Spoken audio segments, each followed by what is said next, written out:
She collapsed on divorce day, but when a billionaire walked in and called her my wife, her ex realized he lost a queen. Hi, my beautiful family. It's your Mr. Peter. If you're here for the first time, let me say this from the bottom of my heart. Welcome home. You've just stepped into a space where love is never rushed and your soul is seen, not judged, not forgotten, but embraced. Before we begin, I want to give you something, a prayer not just spoken but felt, made of love, meant for you. May your heart be wrapped in warmth where it once felt cold. May peace pour over you like golden sunlight through open windows. May the battles you've fought in silence be honored in heaven. I pray that your deepest ache is met with the gentlest healing and that joy finds you, not loud but steady. You are not behind. You are not overlooked. You are beautifully becoming and eternally loved. Now, my sweet family, please don't leave this story in the middle. It was written with care, with emotion, with you in mind, always. And when it ends, I ask with love. Rate this story out of 10 in the comments. Not for numbers, but to feel you, hear you, hold this space together. And if you don't, I'll quietly mind, because I truly care. Please like this video. Leave something kind. Share it with someone whose heart needs to be reminded. They matter. Let this family shine, not just in light, but in love. Let's begin with all my love, always. Angela Morris had never felt more powerful or more broken than she did in this moment. Standing in the doorway of courtroom 3A, she watched her soon-to-be ex-husband Marcus Hartford crumble as the judge's final words echoed through the air. The defendant's petition is denied. Mrs. Morris retains full ownership of her law practice, her assets, and her dignity. Her dignity. The judge had actually said that. The click of her designer heels, the last expensive gift Marcus had given her before she discovered his betrayal, rang out like gunshots against the marble courthouse floor. Each step through the grand hallway was a declaration, each breath a victory song.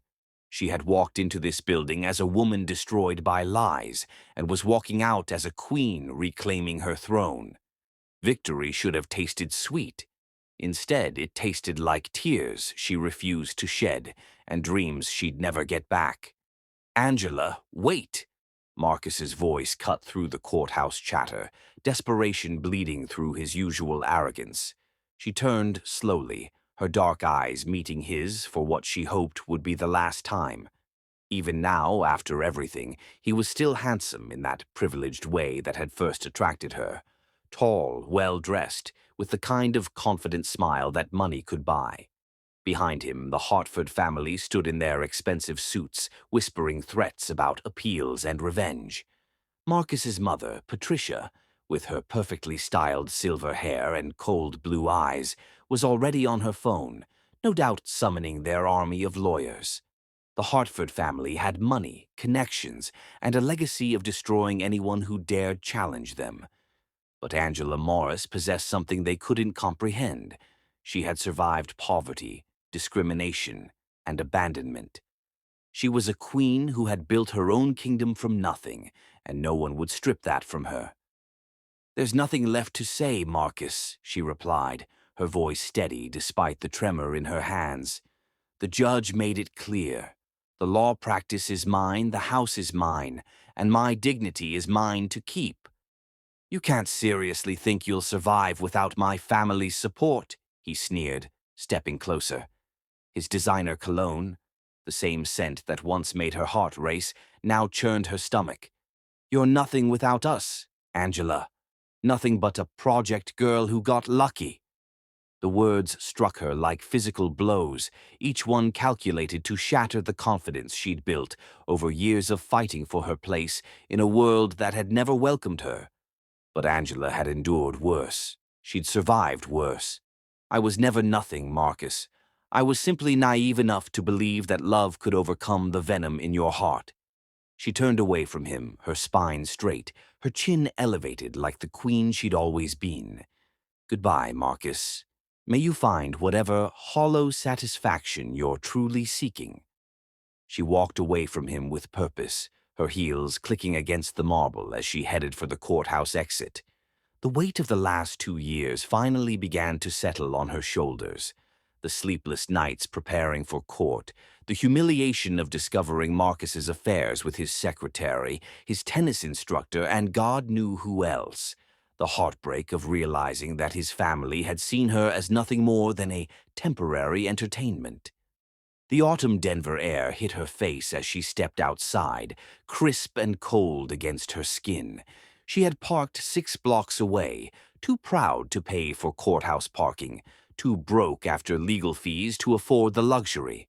Her savings were depleted, her practice barely surviving, and her heart was shattered into pieces she wasn't sure she could ever put back together. She made it halfway down the courthouse steps when her legs began to shake.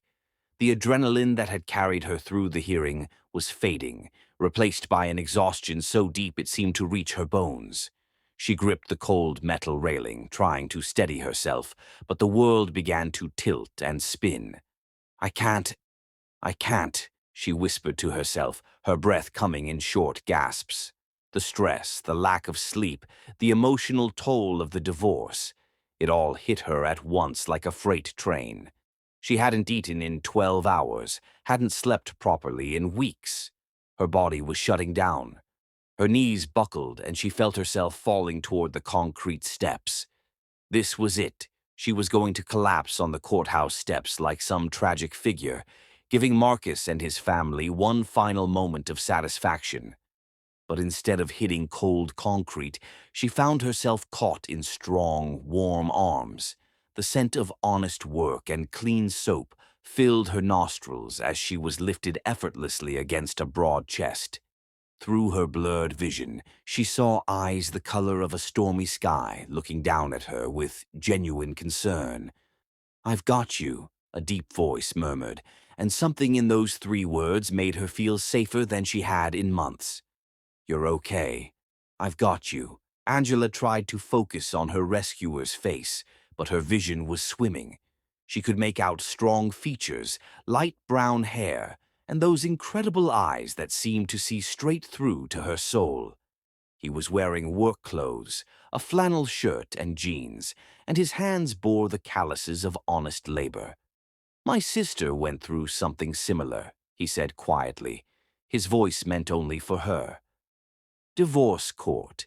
I was here for her hearing, saw you come out of the other courtroom. You looked like you were carrying the weight of the world. Call an ambulance," he shouted to someone nearby, his voice carrying authority that cut through the courthouse crowd. "She needs medical attention." "No," Angela tried to protest, her voice barely a whisper. "I'm fine, I just need—" "You need to be checked out," he said firmly, settling her more comfortably in his arms.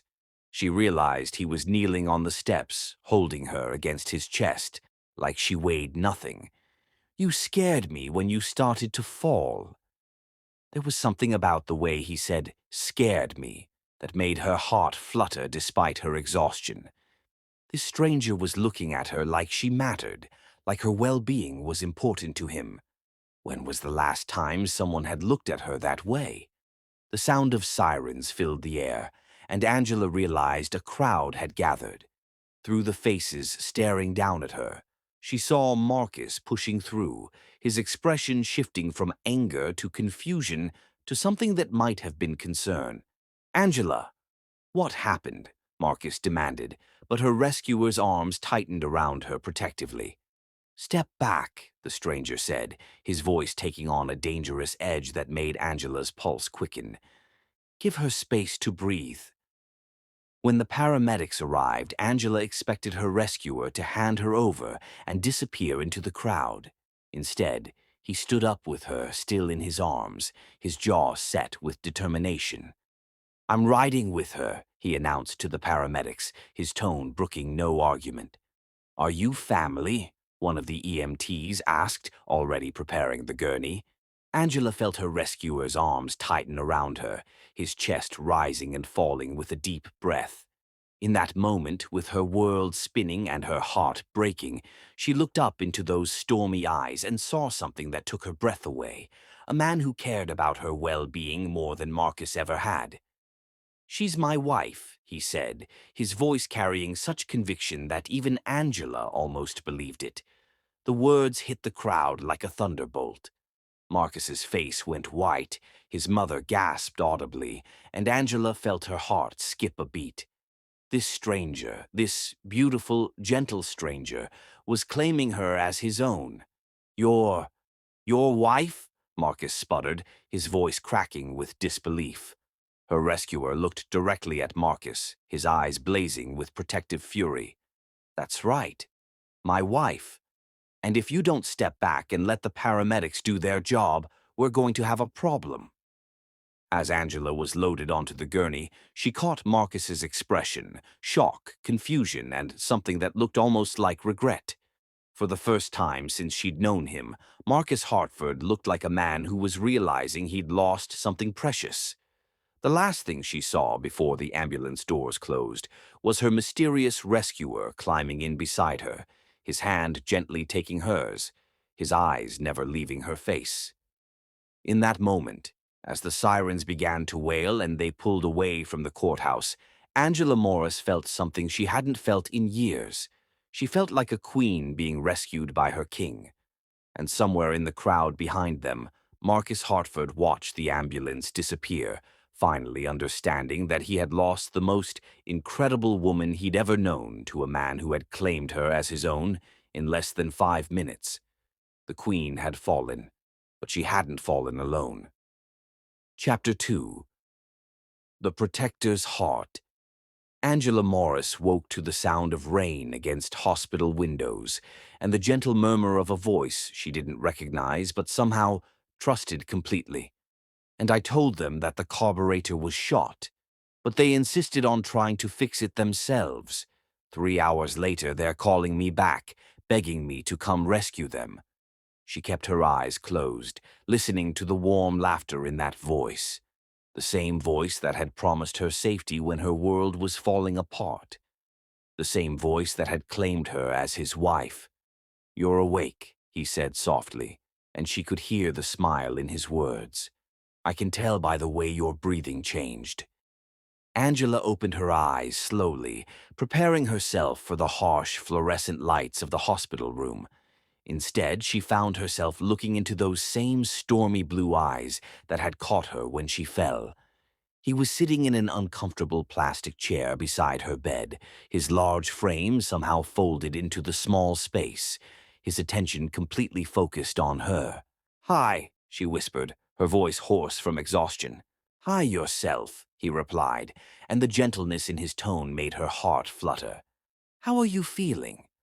"Like I was hit by a truck," she admitted, trying to sit up. Immediately, he was on his feet, helping her adjust the hospital bed, his hands careful and warm against her arms. "The doctor said you were dehydrated and exhausted. When's the last time you ate a real meal?" Angela thought about it and realized she couldn't remember.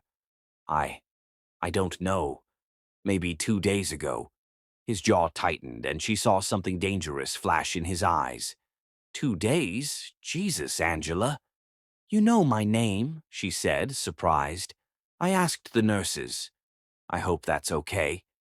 He settled back into his chair, but she could see the tension in his shoulders. "I'm Bernard Ellison."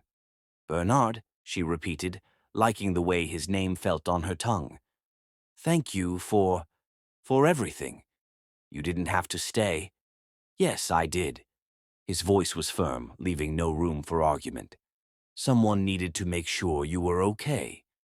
"But you told them I was your wife." The words hung in the air between them, and Angela felt her cheeks warm. "Why did you do that?" Bernard was quiet for a long moment, his eyes studying her face like he was memorizing every detail.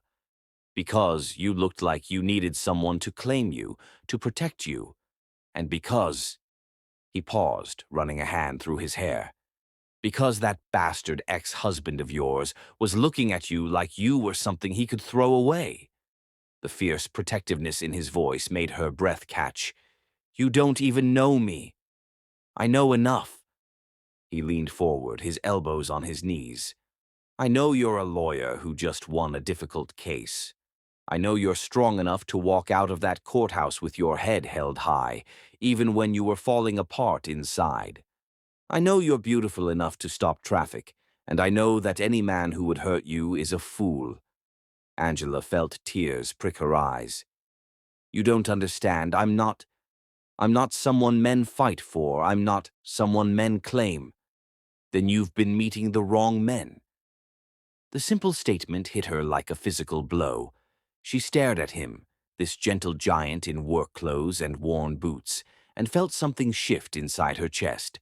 "I should go," she said suddenly, throwing back the hospital blanket. "I have work to do, bills to pay." "Whoa, hold on." Bernard was on his feet again, his hands gentle but firm on her shoulders. "The doctor wants to keep you overnight for observation. You can't just walk out of here."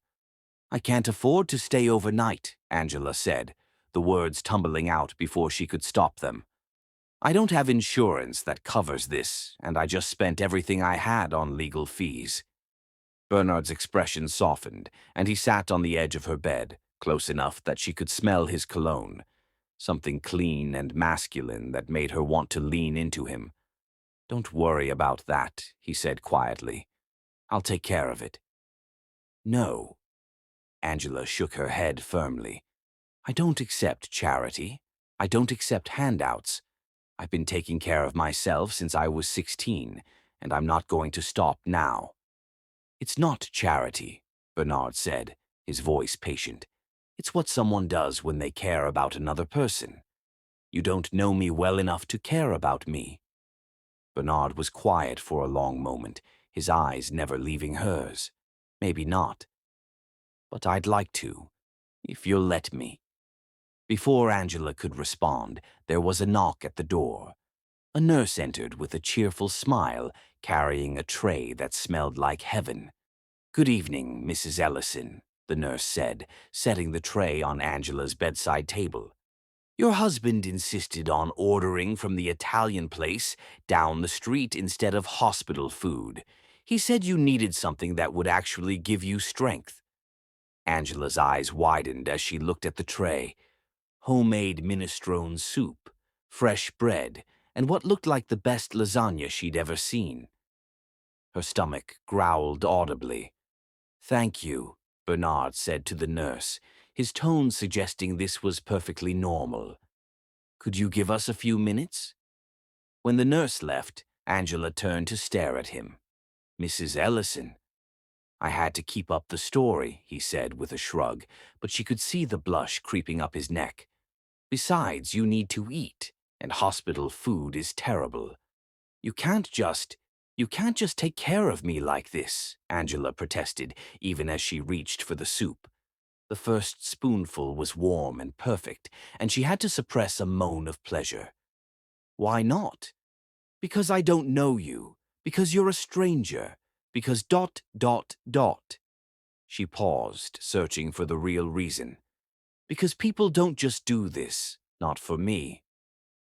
Bernard's expression grew serious. "Angela, can I ask you something?" She nodded, still eating the soup like she hadn't seen food in days. "What happened to you? Who hurt you so badly that you can't believe someone would want to take care of you?" The question hit her like a physical blow, and she set down her spoon with trembling hands. I can't." "You don't have to tell me," Bernard said quickly. "But I want you to know that whatever happened, it doesn't define you. You're worth caring for. You're worth protecting." Angela felt tears spill down her cheeks before she could stop them. "You don't understand. I've never been enough. Not for my father, who left when I was born. Not for my mother's boyfriends, who saw me as an inconvenience. Not for Marcus, who—" She stopped, unable to finish. "Who what?" Bernard's voice was dangerously quiet. "Who said I was practice? That I was good enough for now, but not good enough to keep? Not good enough to be seen with in public? Not good enough to take home to his family?" The words poured out of her like blood from a wound. He said I was entertaining, but I wasn't wife material, not for a man like him. Bernard stood up so fast his chair scraped against the floor. Angela could see his hands clenched into fists, his jaw tight with rage. "That son of a bitch," he said, his voice low and dangerous. "I should have hit him when I had the chance." "Bernard, no, listen to me." He turned back to her, his eyes blazing with an intensity that took her breath away. "Everything he said was a lie. You are magnificent, Angela. You are brilliant and strong and beautiful, and any man who can't see that is blind." "You don't know me," she whispered. "I know enough." He sat back down, reaching for her hands. "I know you're a fighter. I know you're someone who stands up for what's right. I know you're someone who deserves to be loved completely, honestly, and forever." Angela stared at him, this man who had appeared out of nowhere and was speaking to her like she was precious. "Who are you, Bernard Ellison?" "I'm just a guy who works with his hands and believes in treating people right," he said, squeezing her fingers gently. "I'm a guy who thinks you're the most incredible woman he's ever met, and who would like very much to prove to you that good men still exist." "I don't date," Angela said quickly. I can't. "I'm not asking you to date me," Bernard said with a gentle smile. "I'm asking you to let me be your friend, to let me bring you soup when you're sick and make sure you eat real food, to let me be someone you can count on." Angela looked into his eyes and saw something she hadn't seen in years. Genuine care with no agenda, no expectation of return. This man was offering her friendship with no strings attached, and it terrified her. "I don't know how to do this," she admitted. "Neither do I," Bernard said with a laugh. "But maybe we can figure it out together." Outside, the rain continued to fall, but inside the hospital room, something warm and fragile and precious was beginning to bloom. Angela didn't know what to call it yet, but for the first time in months, she wasn't facing the future alone. And Bernard Ellison, billionaire CEO pretending to be a simple working man, looked at the woman in the hospital bed and knew his life had just changed forever. Chapter 3. Love's First Whisper. 3 days after her collapse, Angela Morris was beginning to believe in miracles. She stood in front of the bathroom mirror in her small apartment, staring at her reflection and hardly recognizing the woman looking back at her. For the first time in months, her dark eyes held a spark of something that looked suspiciously like hope. Her phone buzzed on the counter and she smiled before even looking at the screen. She already knew who it was. Bernard. "Good morning, beautiful. Did you eat breakfast?" Angela. "Good morning to you too. And yes, I had the eggs and toast you brought yesterday." Bernard. "Good. I was thinking about lunch. There's this little soul food place on Colfax that makes the best cornbread in Denver. Want to try it?" Angela's fingers hovered over the phone. In the 3 days since the hospital, Bernard had texted her every morning and evening, brought her groceries, and somehow managed to make her laugh even when she was drowning in work. He was keeping his promise to be her friend, but the way he looked at her made her heart race in ways she hadn't felt in years. "Angela, I'd like that, but I'm paying for my own meal." Bernard, "We'll see about that." Angela, "Bernard, I'm serious. I don't want you spending money on me." Bernard, "It's just lunch, Angela. Friends buy each other lunch." She stared at the message, her heart doing that fluttery thing it did whenever he called her his friend. The word should have been safe, comfortable. Instead, it felt like a beautiful lie they were both telling themselves. Angela, "Okay, but somewhere cheap." Bernard, "Trust me, I know just the place." An hour later, Angela stood outside Mama Ruby's soul food kitchen, watching Bernard walk up the street toward her. He was wearing jeans that had seen better days and a simple button-down shirt that looked like it had come from a thrift store. His hair was slightly damp, like he'd rushed to shower after work, and he carried himself with the easy confidence of a man who worked with his hands. "You look beautiful," he said when he reached her, and the way he said it made her believe it might be true. "You look like you came straight from a job site," she replied, trying to keep her tone light even though her pulse was racing. "I did." He held up his hands, showing her the calluses on his palms. "Sorry if I smell like sawdust and paint. I tried to clean up, but—" "You smell like honest work," Angela said, and meant it. "I like it." Something flickered in Bernard's eyes, and for a moment she thought she saw him hesitate. But then he smiled and gestured toward the restaurant. "Shall we?" Mama Ruby gets cranky if people stand around blocking her door. Inside, the restaurant was exactly what Angela had expected. Checkered tablecloths, mismatched chairs, and the kind of warmth that only came from family recipes and genuine love. The air was thick with the smell of cornbread and collard greens, and Angela felt her stomach growl in response. "Bernard," a large woman with graying hair and a smile that could light up a room, emerged from behind the counter. "Baby, where have you been? I haven't seen you in ages." "Hey, Mama Ruby," Bernard said, accepting a hug that would have crushed a smaller man. "I've been busy with work. This is Angela, the friend I told you about." Mama Ruby turned her attention to Angela, her sharp eyes taking in every detail. "So you're the one who's got our Bernard all twisted up. Girl, you are even prettier than he said, and he's been singing your praises like a man struck by lightning." "He has not," Angela protested, but she could feel her cheeks warming. "Oh, honey, yes, he has." Mama Ruby laughed, a rich sound that filled the restaurant. "He came in here yesterday asking what kind of food would help a woman recover her strength, talking about how you've been working too hard and not eating enough. That man is completely smitten." "Mama Ruby," Bernard said, his voice carrying a warning that only made the older woman laugh harder. "Don't you Mama Ruby me, boy. I've been watching you for 3 years, and I've never seen you bring a woman in here. This one must be special." Angela felt her heart skip as she glanced at Bernard. He was looking at her with an expression she couldn't quite read, something tender and vulnerable that made her want to reach out and touch his face. "She is special," he said quietly, and the words hit her like a physical caress. Mama Ruby seated them at a corner table, close enough that their knees brushed when they settled down. Angela tried to focus on the menu, but she was acutely aware of Bernard beside her. The way he tapped his fingers rhythmically on the table when thinking, the way he kept stealing glances at her as if ensuring she was really there. "So, what's good here?" she asked, attempting to break the tension. "Everything," Bernard said. "But the fried chicken is legendary, and the mac and cheese is—" He paused, closing his eyes and making a sound that was almost sinful. "It should probably be illegal in several states." Angela laughed, and the sound surprised her. When had she last laughed like that? Light and free and completely uninhibited?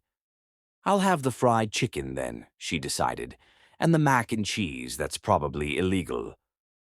"Make that too," Bernard called to Mama Ruby, who was already heading toward the kitchen. "And cornbread," Mama Ruby called back. "Extra butter for the skinny girl." When they were alone again, Bernard reached across the table and touched Angela's hand. "You doing okay? You seemed tense walking in here." "Better now," she said, realizing it was true. "I slept through the night for the first time in months." "Good. You needed it." His thumb traced gentle circles on her knuckles. "Can I ask you something?" "Sure. What made you want to be a lawyer?" Angela was quiet for a moment, surprised by the question. "My mother," she said finally. "She was gorgeous, the kind of beautiful that stops traffic. But she was also poor and black and young. Men took advantage of that." Bernard's jaw tightened, but he didn't interrupt. When I was 7, she started dating this man, Richard Sterling. He was wealthy, sophisticated, everything she'd ever dreamed of. He swept her off her feet, promised her the moon. Angela's voice grew bitter. He moved us into his mansion, bought us nice clothes, made us feel like we finally belonged. What happened? I happened. Angela pulled her hand away, wrapping her arms around herself. I was too dark for his social circle, too obviously not his biological daughter. His friends started making comments, asking questions, so he gave my mother an ultimatum, him or me. Jesus, Bernard breathed. She chose me. Of course she chose me. But not before he'd already destroyed her sense of self-worth. He'd made her dependent on him, cut her off from her friends, convinced her she was nothing without him. When we left, she had nothing. No money, no job skills, no confidence. That's why you became a lawyer, Bernard said, understanding. I swore I'd never be powerless like that, never be at someone else's mercy. I'd make my own way, fight for women who couldn't fight for themselves. Angela looked down at her hands. Fat lot of good it did me. I still ended up married to a man who saw me as a temporary amusement. No, Bernard said firmly. You ended up divorcing a man who wasn't worth your time. There's a difference. Before Angela could respond, Mama Ruby appeared with their food.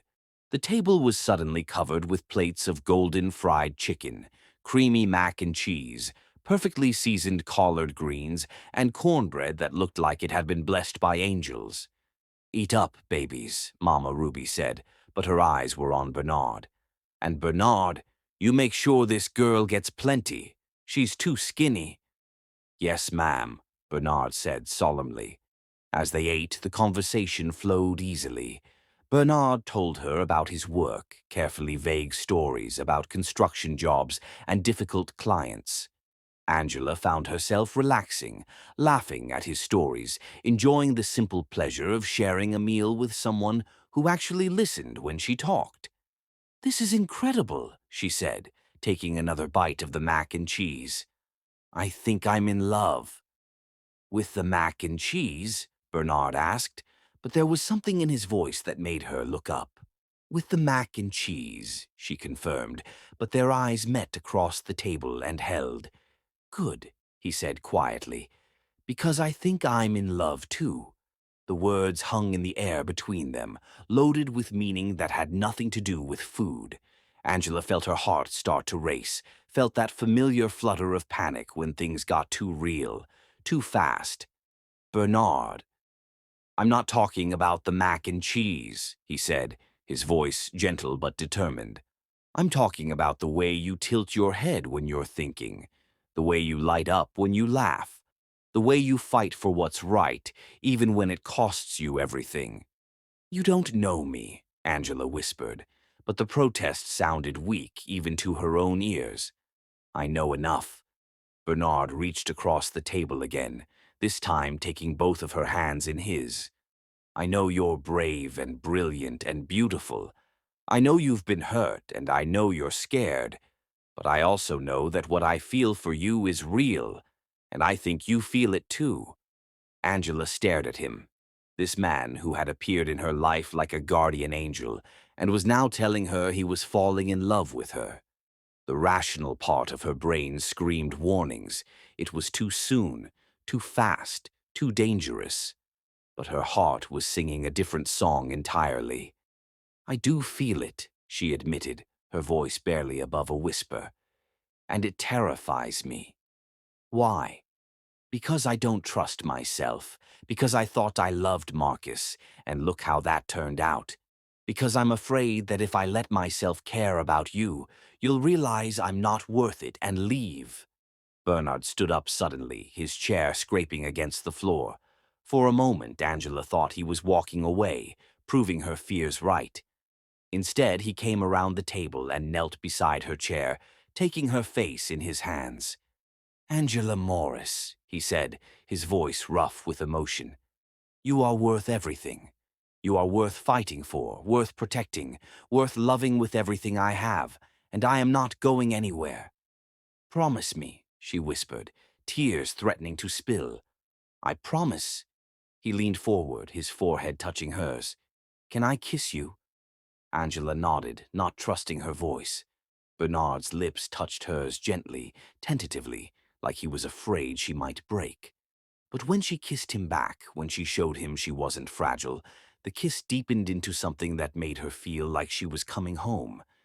They were interrupted by applause from the other diners, and Angela pulled back, laughing and blushing. Bernard grinned, unashamed and unrepentant. That was... She started. Perfect, he finished. I was going to say public. That too.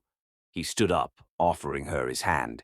Come on, let's get out of here before Mama Ruby starts planning our wedding.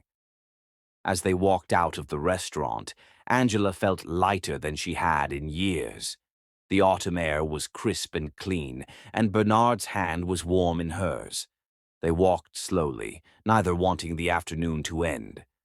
Your friends seem great, Bernard said, his arm around her waist. I was worried they wouldn't approve of me. Why wouldn't they approve? Angela asked, genuinely confused. Because I'm not a lawyer or doctor or some other professional. Because I work with my hands instead of my brain. Angela stopped walking and turned to face him. Bernard, you are the smartest, kindest, most wonderful man I've ever met. Anyone who can't see that is an idiot. I love you, he said, cupping her face in his hands. I love your passion, your intelligence, your strength. I love the way you fight for people who can't fight for themselves. You make me feel like I can conquer the world, Angela said, standing on her tiptoes to kiss him. Like I can do anything as long as you're beside me. You can, Bernard said against her lips. You proved that today. The kiss deepened, and Angela felt that familiar fire ignite in her belly. After 2 weeks of stolen kisses and heated glances, she was ready for more. Take me home, she whispered against his lips. Your place or mine? Bernard asked, his voice rough with desire. Yours, Angela said. I want to see where you live. 20 minutes later, Bernard was opening the door to a modest apartment in a working-class neighborhood. Angela looked around, taking in the simple furniture, the worn but clean carpet, the small kitchen with older appliances. It's perfect, she said, and meant it. It feels like you. Honest and a little rough around the edges? Bernard asked. Warm and real and wonderful, Angela corrected, wrapping her arms around his neck. Their lovemaking was slow and tender, full of whispered endearments and gentle touches. Bernard worshipped her body like she was something precious, something sacred. He made her feel beautiful, desired, cherished in ways she'd never experienced. Afterward, they lay entwined in his bed, Angela's head on his chest, listening to his heartbeat. I've never felt like this before, she said softly, like I'm exactly where I'm supposed to be. You are, Bernard said, his fingers tracing patterns on her shoulder. You're exactly where you're supposed to be. Promise me something, Angela said, tilting her head to look at him. Anything. Promise me we'll always be honest with each other. Promise me we'll always talk about things, even when it's hard. Bernard's body tensed slightly. I promise, he said, his voice thick with emotion. I promise I'll always be honest with you. Good, Angela said, settling back against his chest. Because I can't survive another relationship built on lies. As Angela drifted off to sleep, Bernard stared at the ceiling and felt his heart break. He wanted nothing more than to keep the promise he'd just made, but he was already living a lie so enormous it could destroy everything. He loved her more than life itself, and that love was going to cost him everything.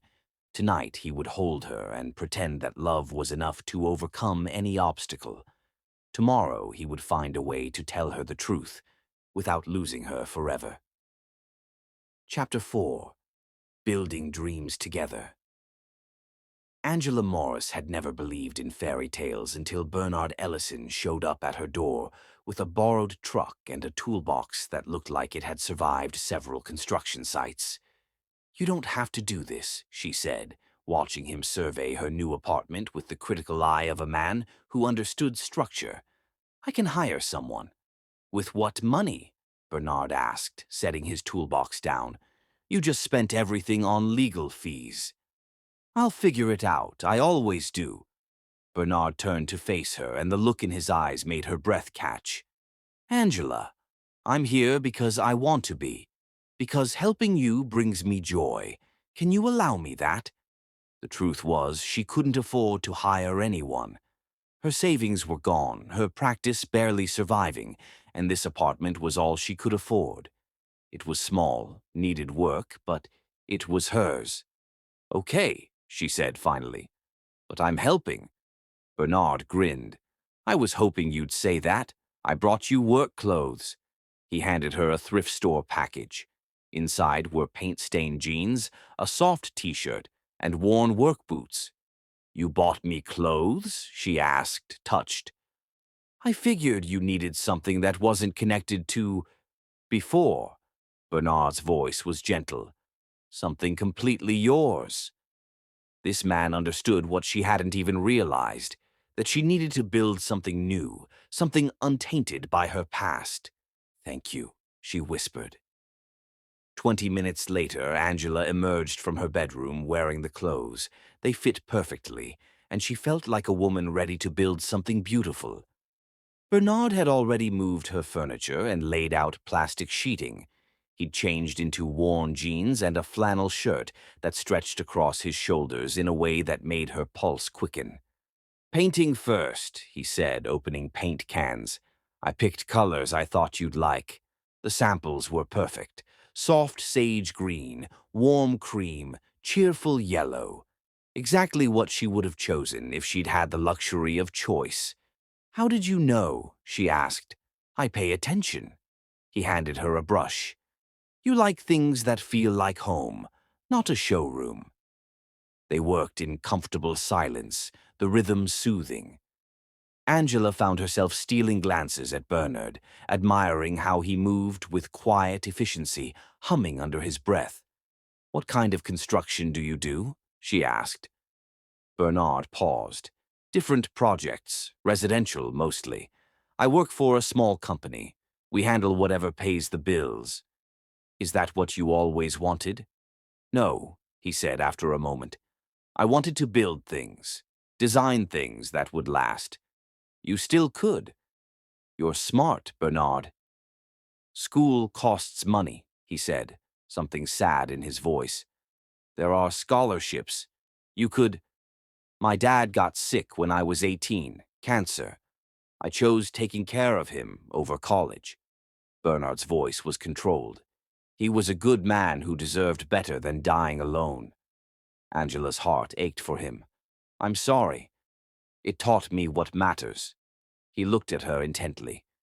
"That money doesn't make people good or bad. It just makes them more of what they already are."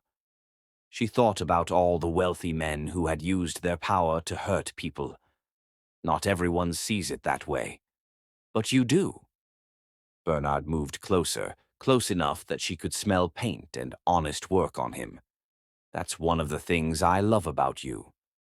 The word love hung between them. Looking into his eyes, she could see he meant it. "I know it's crazy," he said, setting down his brush and taking her face in his hands. "But I've never felt like this about anyone. You make me want to be better." "You're already amazing," she whispered. "Kiss me," he said, and it wasn't a request. Angela didn't hesitate. She kissed him, tasting paint and possibility. His arms came around her, pulling her close, and the kiss deepened into something that made her knees weak. When they broke apart, both were breathing hard. "We should get back to painting," he said, voice rough with desire. "Probably," she agreed, but neither moved. "I'm not going anywhere," Bernard said seriously. "Whatever this becomes, I'm completely committed." "Even though I'm damaged?" she asked. You're not damaged, you're healing, and I want to be part of that healing. Tears pricked her eyes. I don't know how to let someone take care of me. We'll figure it out together. He kissed her forehead. One day at a time. They worked for hours, painting and talking. Bernard shared carefully edited stories about work, while Angela talked about law school and her dreams before Marcus tried to destroy them. By evening, the living room was transformed. The sage-green walls felt warm and welcoming, the cream trim elegant. It looked like home. It's beautiful, Angela said in wonder. We make a good team, Bernard said, wrapping his arms around her from behind. I can see us doing this for years. Years? She turned in his arms. Decades, if you'll have me. This isn't casual for me, Angela. Not for me either. It's terrifying and wonderful. The best things usually are. They ordered pizza and ate, sitting on the floor. Angela shared her biggest dream, opening a legal clinic for women who couldn't afford lawyers. That's beautiful, Bernard said, genuine admiration in his voice. What's stopping you? Money. Time. The fact that I can barely keep my practice afloat. Those are just obstacles, not insurmountable ones. Easy to say when you don't have a dream that costs more than you could make in a lifetime. Bernard was quiet, then spoke carefully. What if you had help? Financial backing. From where? I don't have wealthy friends or family money. I'm just a girl from the projects who got lucky. There are grants, foundations, people who believe in causes like yours. Maybe someday, when I've proven myself. Why not now? Bernard asked. Why wait? Angela looked at this man who seemed to believe she could do anything. Because I'm scared. I've lost so much already. You won't lose, not with me beside you. I believe in you, Angela. I believe in us. Surrounded by evidence of their shared work, Angela felt real hope for the first time in years. Maybe she could have the life she'd always dreamed of. But Bernard Ellison, billionaire CEO pretending to be a working man, wondered how much longer he could maintain this deception. How long before she discovered he already had the power to make all her dreams come true? How long before she realized the man she was falling in love with was living a lie? Chapter 5. The Soul Connection. Angela Morris had never believed in soulmates until she watched Bernard Ellison hold her hand while she fell apart. She sat in her car outside the courthouse, her hands trembling as she clutched the case file that could change everything. Inside those manila folders was the story of Maria Santos, a young mother whose wealthy husband was trying to take her children away, claiming she was unfit because she couldn't afford the lifestyle he wanted for them. It was Angela's biggest case since the divorce, and she was terrified she'd fail. You can do this, she whispered to herself, but her voice sounded hollow in the empty car. You have to do this. Her phone buzzed with a text from Bernard. Bernard, how are you feeling about today? Angela, terrified. This case, it's everything I've been working toward, but what if I'm not good enough? What if I let her down? Bernard, you won't. You're the most brilliant lawyer I know. Angela, I'm the only lawyer you know. Bernard, that doesn't make it less true. You've got this, beautiful. I believe in you. Angela felt some of the tension leave her shoulders. Over the past 2 weeks, Bernard had become her anchor, her safe harbor in a storm she hadn't even realized she was weathering. He brought her coffee in the mornings, stayed up late helping her prepare for cases, and held her when the weight of other people's pain became too much to bear. Angela, I love you. She typed the words before she could stop herself, then stared at the screen in horror. They hadn't said it yet, not out loud, not in text. The words hung there on her phone like a confession she wasn't ready to make. Her phone rang immediately. Angela. Bernard's voice was warm and rich, full of something that made her heart race. Do you mean that? I dot. She closed her eyes, taking a shaky breath. Yes, I mean it. I love you, Bernard. I know it's crazy. I know it's too soon. But I love you. Thank God, he said, and she could hear the relief in his voice. Because I love you too. I've been dying to say it, but I didn't want to scare you. You don't scare me, Angela said. You make me feel brave. Good, because you need to be brave today. You need to walk into that courthouse and show everyone what I already know. That you're magnificent. Angela felt tears prick her eyes. I wish you could be there with me. I'll be there, Bernard said immediately. I'll take the day off work. I'll be in the gallery, and every time you feel scared, you just look at me and remember that I love you. You can't take the day off, Angela protested. You'll lose money you can't afford to lose. Angela, Bernard's voice was firm. There is nothing more important to me than being there for you. Nothing. 2 hours later, Angela stood in front of the judge, her closing argument flowing from her lips like a prayer.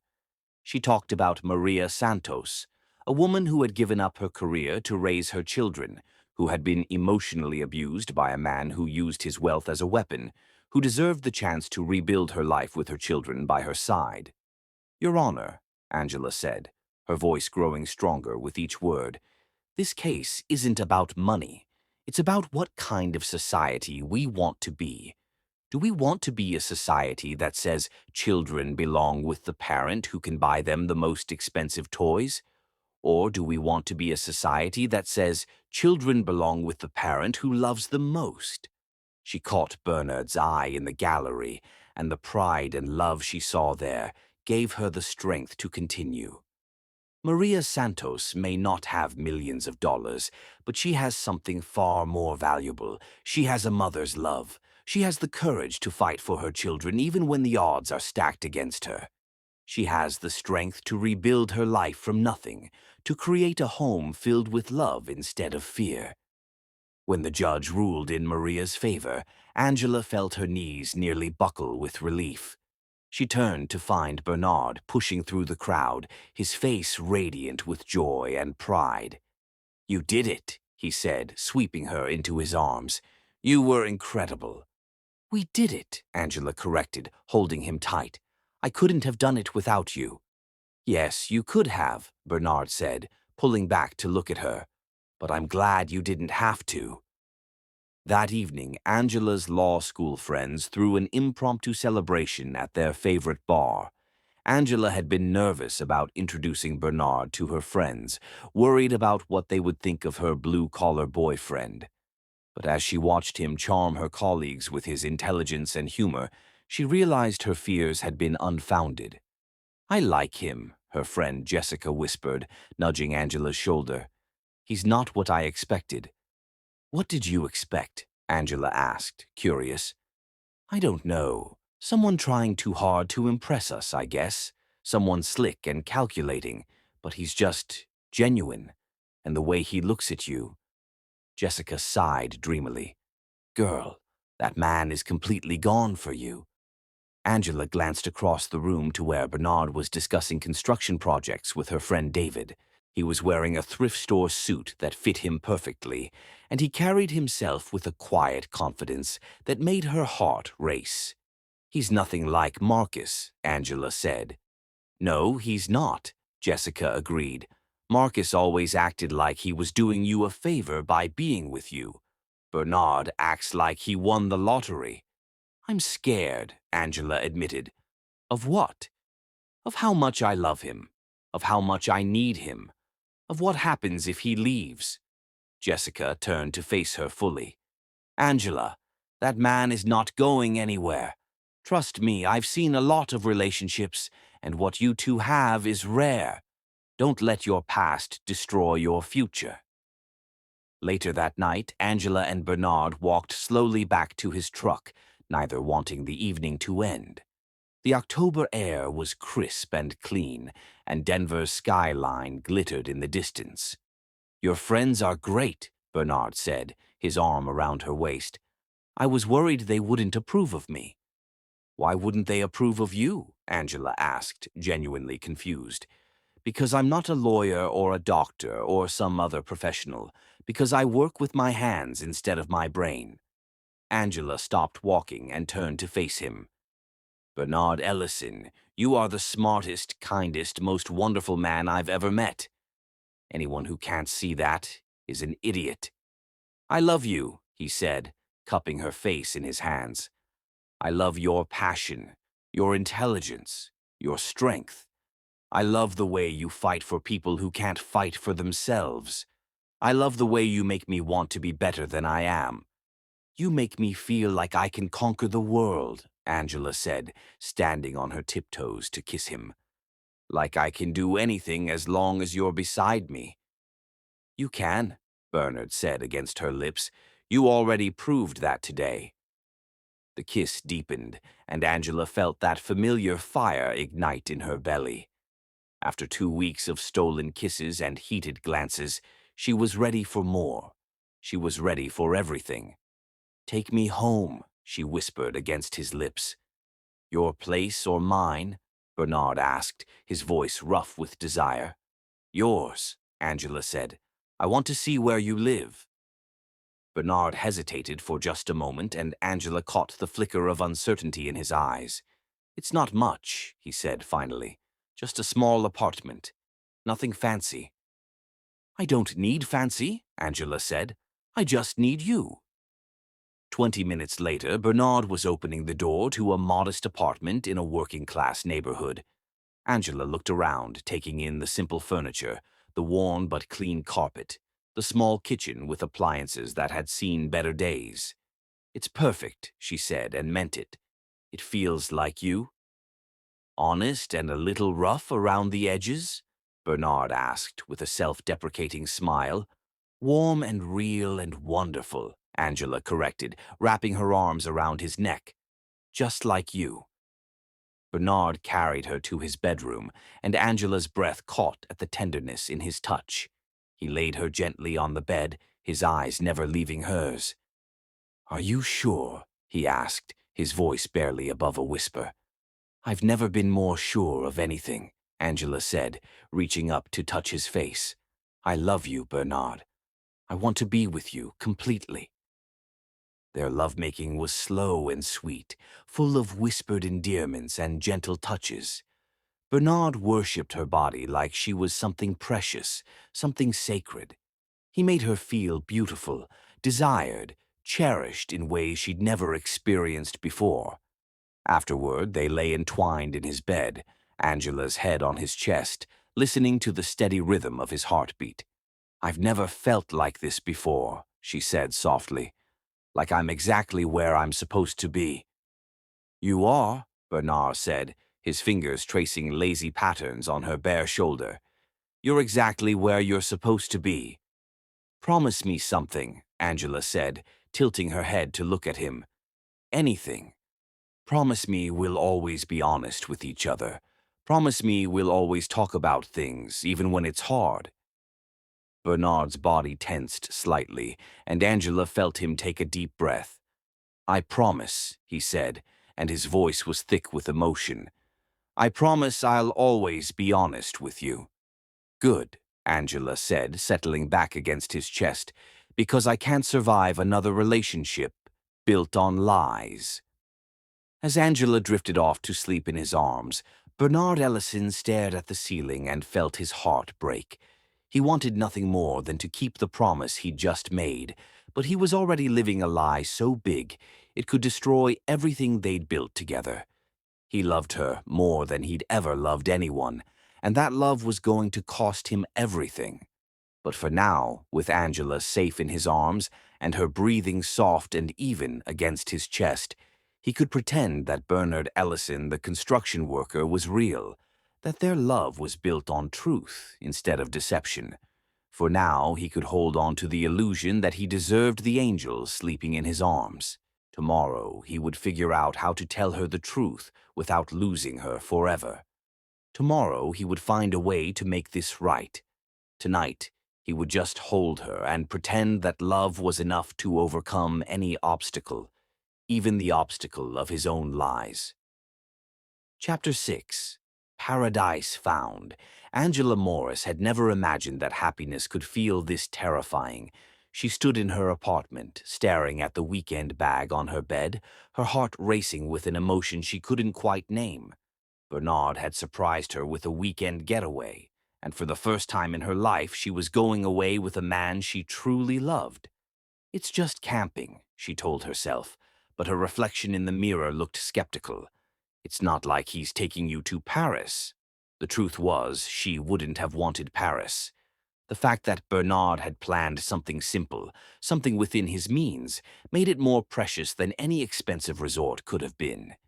He was giving her what he could afford, and that meant everything to her.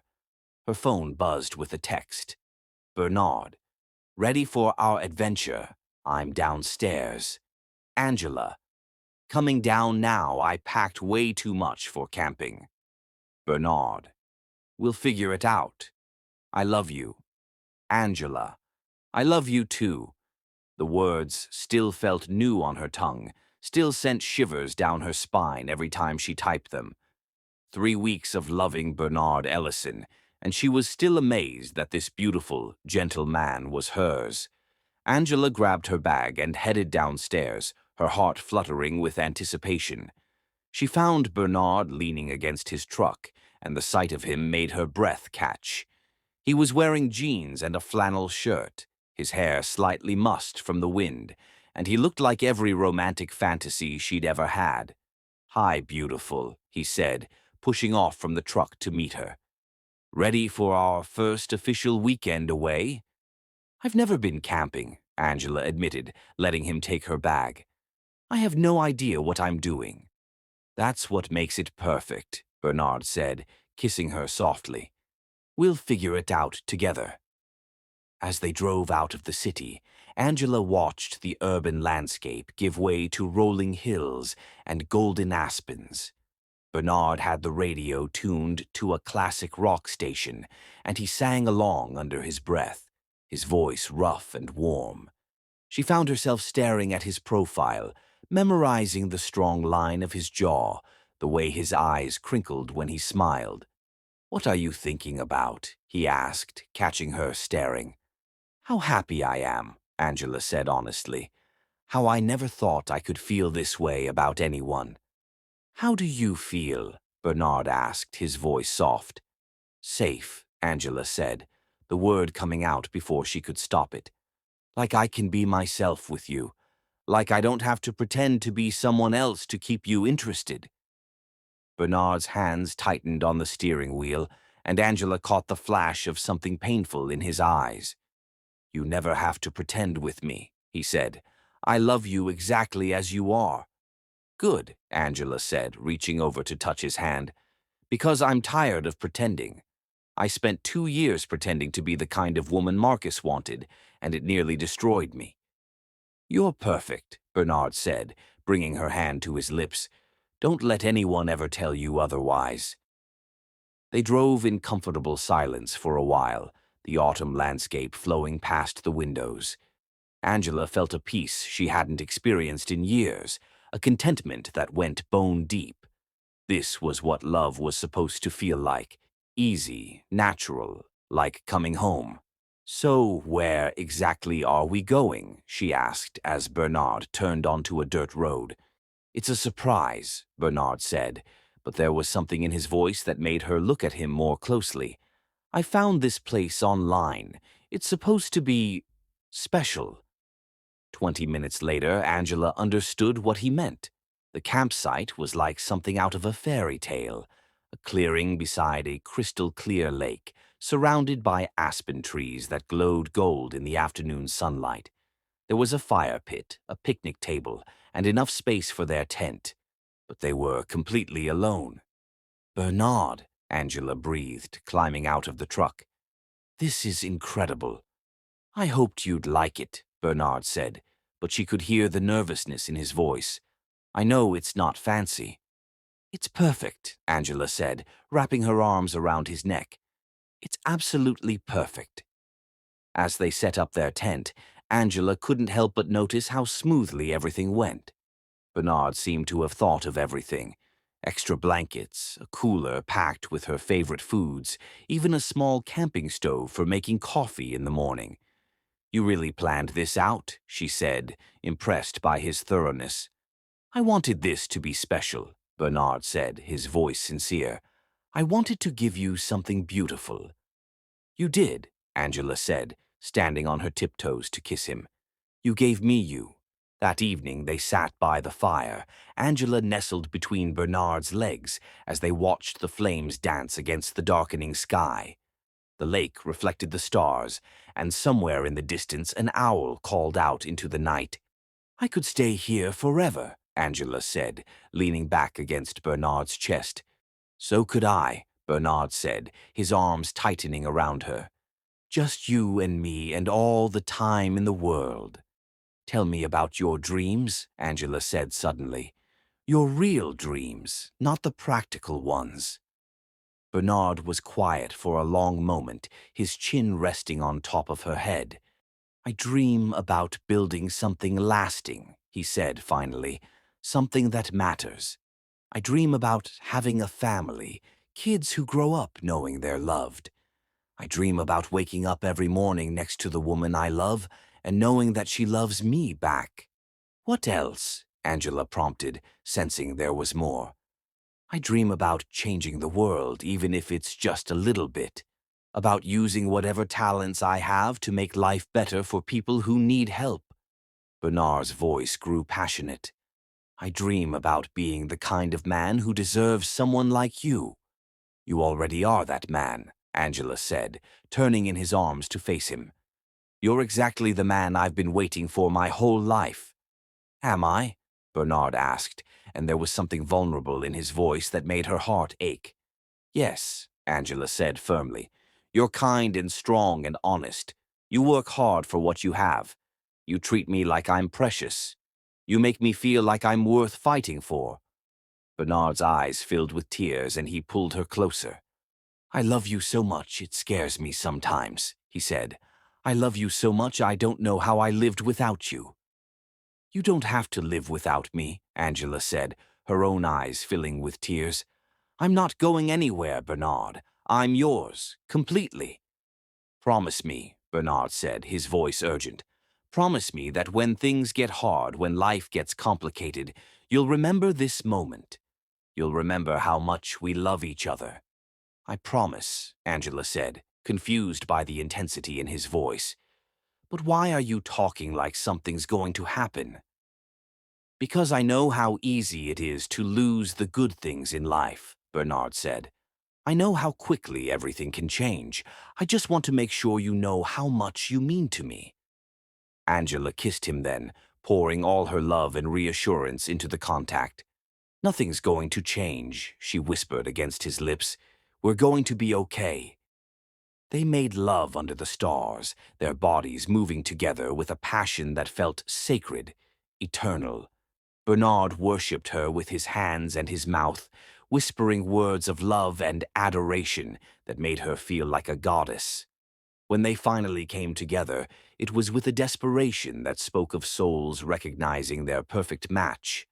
Afterward, they lay entwined in their sleeping bags, Angela's head on Bernard's chest, listening to the sound of the lake lapping against the shore. "I want to have your babies," Angela said suddenly, the words tumbling out before she could stop them. Bernard's body went still beneath her. "What?" "I want to have your babies," Angela repeated, mortified but unable to take it back. "I want to build a life with you, a family. I want to wake up every morning for the rest of my life and know that you're mine." "Angela." Bernard's voice was thick with emotion. "I know it's too soon," Angela said quickly. "I know we haven't talked about it. But I love you so much, and I can't imagine my future without you in it." "I can't imagine my future without you either," Bernard said, his arms tightening around her. "I want all of that with you. The babies, the life, the forever." "Really?" Angela lifted her head to look at him. "Really," Bernard said, cupping her face in his hands. "I want to give you everything, Angela. Everything you've ever dreamed of." "I don't need everything," Angela said. I just need you. What if I could give you more? Bernard asked, his voice careful. What if I could help you start that legal clinic you talked about? What if I could help make your dreams come true? Angela frowned. How? You're a construction worker, Bernard. You don't have that kind of money. Maybe not now, Bernard said, but someday, when I've saved enough, when I've built up my business. You want to start your own business? Angela asked, surprised. Maybe, eventually, if I could find the right investors, the right backing. Bernard trailed off, and Angela could see him thinking. That's a beautiful dream, Angela said, but I don't love you for what you might have someday. I love you for who you are right now. I know, Bernard said, and his voice was heavy with something that sounded like regret. I just want to be able to give you the world. You already have, Angela said, settling back against his chest. You've given me love, respect, partnership. You've given me a reason to believe in happy endings again. As Angela drifted off to sleep in his arms, Bernard stared up at the star-filled sky and felt his heart breaking. Tomorrow they would drive back to the city, back to the lies and the deception. Tomorrow he would have to continue pretending to be someone he wasn't. But tonight, under the vast Colorado sky, with the woman he loved sleeping peacefully in his arms, Bernard Ellison allowed himself to believe that love could conquer anything, even the truth. He closed his eyes and made a silent vow. He would find a way to tell Angela the truth without losing her. He would find a way to make this right. He had to. Because the alternative, a life without Angela Morris, was unthinkable. And somewhere in the back of his mind, a plan began to form. A way to gradually reveal his true identity, to show her that the man she loved was real, even if the circumstances weren't. Tomorrow he would start telling her the truth. Tomorrow he would begin to make this right. Tonight he would just hold her and pretend that love was enough to overcome any obstacle, even the obstacle of his own deception. Chapter 7. The Weight of Truth. Angela Morris had never believed in perfect moments until she found herself dancing in Bernard Ellison's arms in the middle of her apartment, with nothing but candlelight and the sound of rain against the windows. I still can't believe you got a promotion, she said, her head resting against his chest as they swayed to the music playing from her phone. Tell me everything. Bernard's arms tightened around her, and she felt the subtle tension in his body. It's not that exciting, he said, his voice carefully casual. Just a step up in responsibility. My boss noticed my work quality and offered me a supervisor position. More money? Angela asked, tilting her head to look at him. Some, Bernard said, and she could see the conflict in his eyes. Enough that I was thinking, maybe we could talk about moving in together. Angela's heart skipped a beat. Moving in together. I know it's fast, Bernard said quickly, but I love you, Angela. I love waking up next to you. I love coming home to you. I love the way you make even the simplest things feel extraordinary. I love you too, Angela said, standing on her tiptoes to kiss him. And yes, I want to move in with you. I want to build a life with you. There's something I need to tell you, Bernard said, his voice serious. Something important. Angela felt a chill run down her spine. What is it? Bernard led her to the couch, his hands never leaving hers. Angela, this promotion, it comes with opportunities, possibilities I hadn't considered before. What do you mean? I mean I might have chances now to grow, to build something bigger. Bernard's voice was careful, measured. I might be able to help you start that legal clinic sooner than we thought. Angela frowned. Bernard, what exactly is this promotion? Are you talking about becoming a foreman or something? Something like that, Bernard said, and she could see him struggling with his words. Angela, what if I told you that I might have more potential than I originally thought? What do you mean? Angela's voice was sharper now, fear creeping in around the edges. I mean, what if I had access to resources I hadn't mentioned? What if I could actually help you with your dreams? Angela pulled her hands away from his, her heart starting to race. Are you telling me you've been lying to me about money? Not lying, Bernard said quickly. Just not telling you everything. That's the same thing, Angela said, standing up and pacing to the window.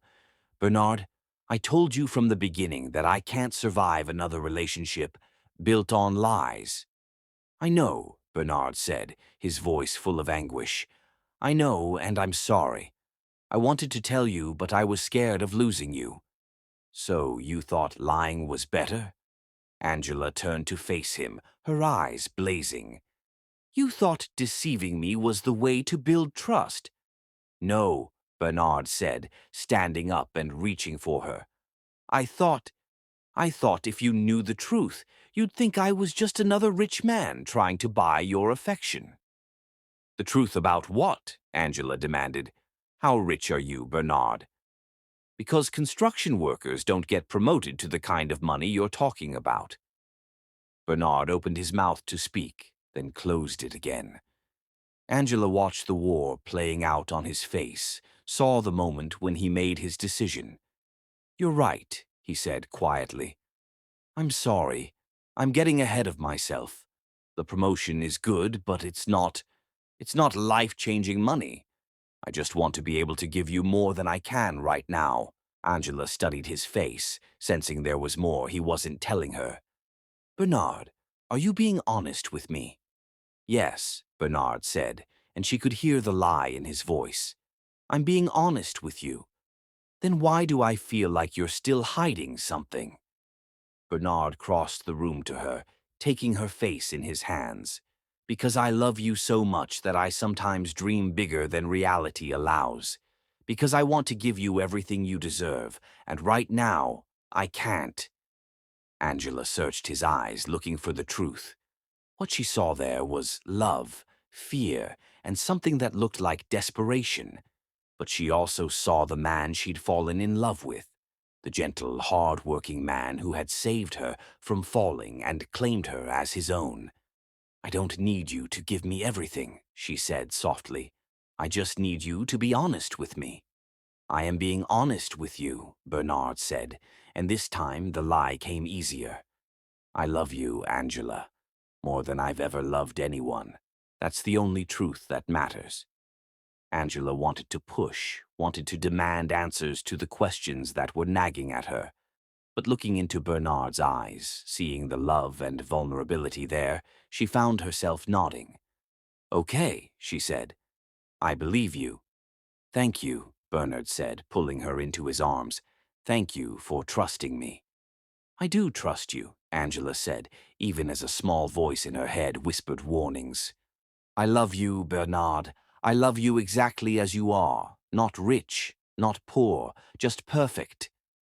The words hit Bernard like a physical blow. He closed his eyes, holding her tighter, and felt his heart break completely. She loved him exactly as he was, which meant she loved a lie. She loved Bernard Ellison, the construction worker, not Bernard Ellison, the billionaire CEO. I love you too, he whispered, and meant it with every fiber of his being. I love you so much it terrifies me. Don't be terrified, Angela said, pulling back to look at him. We're going to be okay. We're going to build something beautiful together. Are we? Bernard asked, his voice thick with emotion. Yes, Angela said firmly.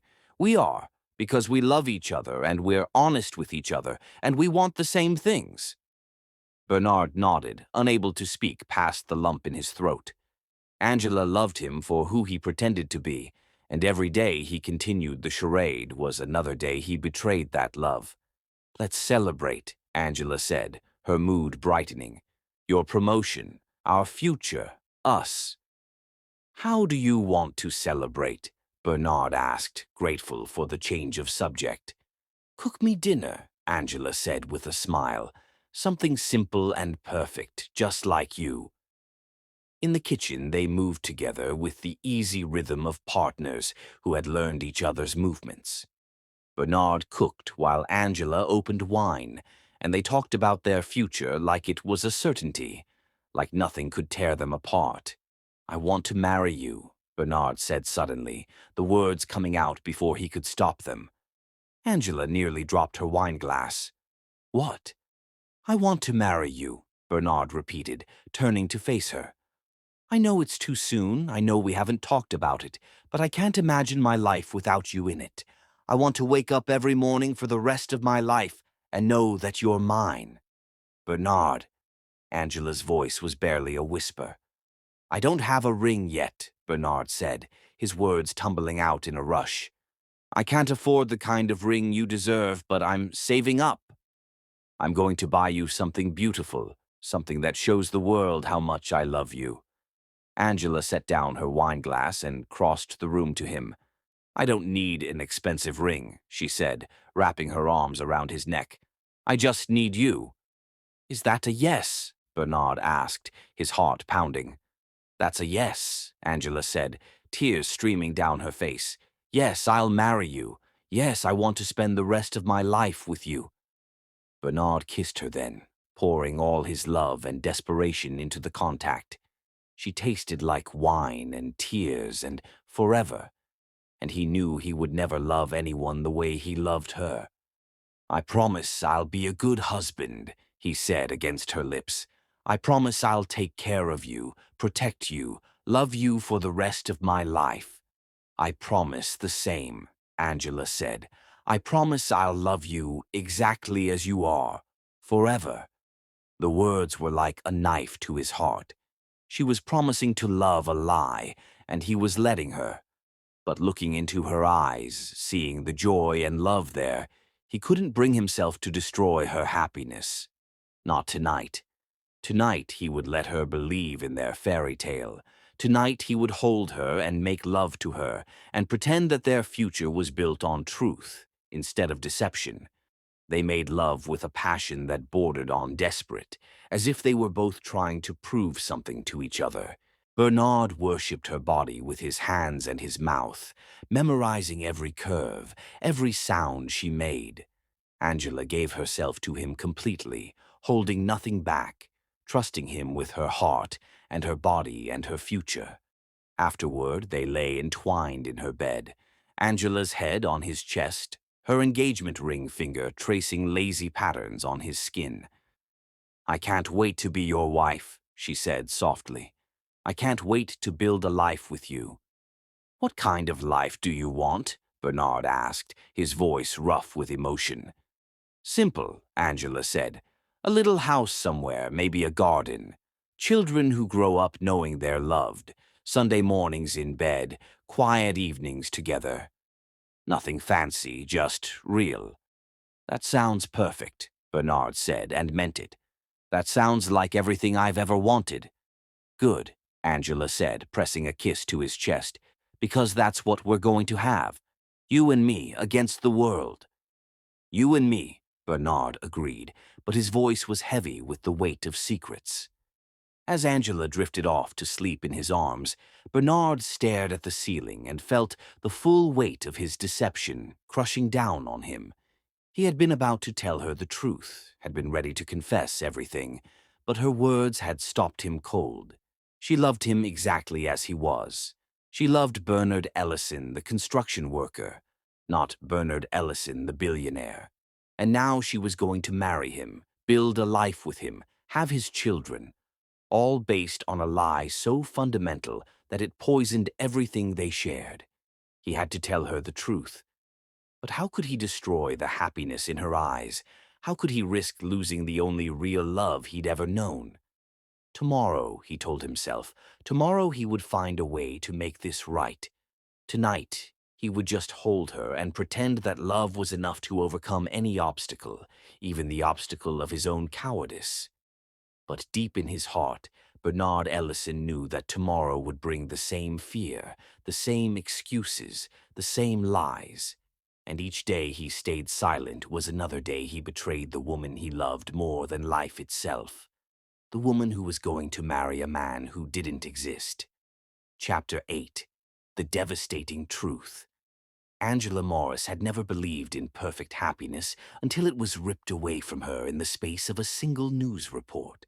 She was sitting in her favorite coffee shop, reviewing case files for the morning, when she glanced up at the television mounted on the wall. The volume was low, but she could see the headlines scrolling across the bottom of the screen. Tech mogul Bernard Ellison receives humanitarian award for educational initiatives. Her heart stopped.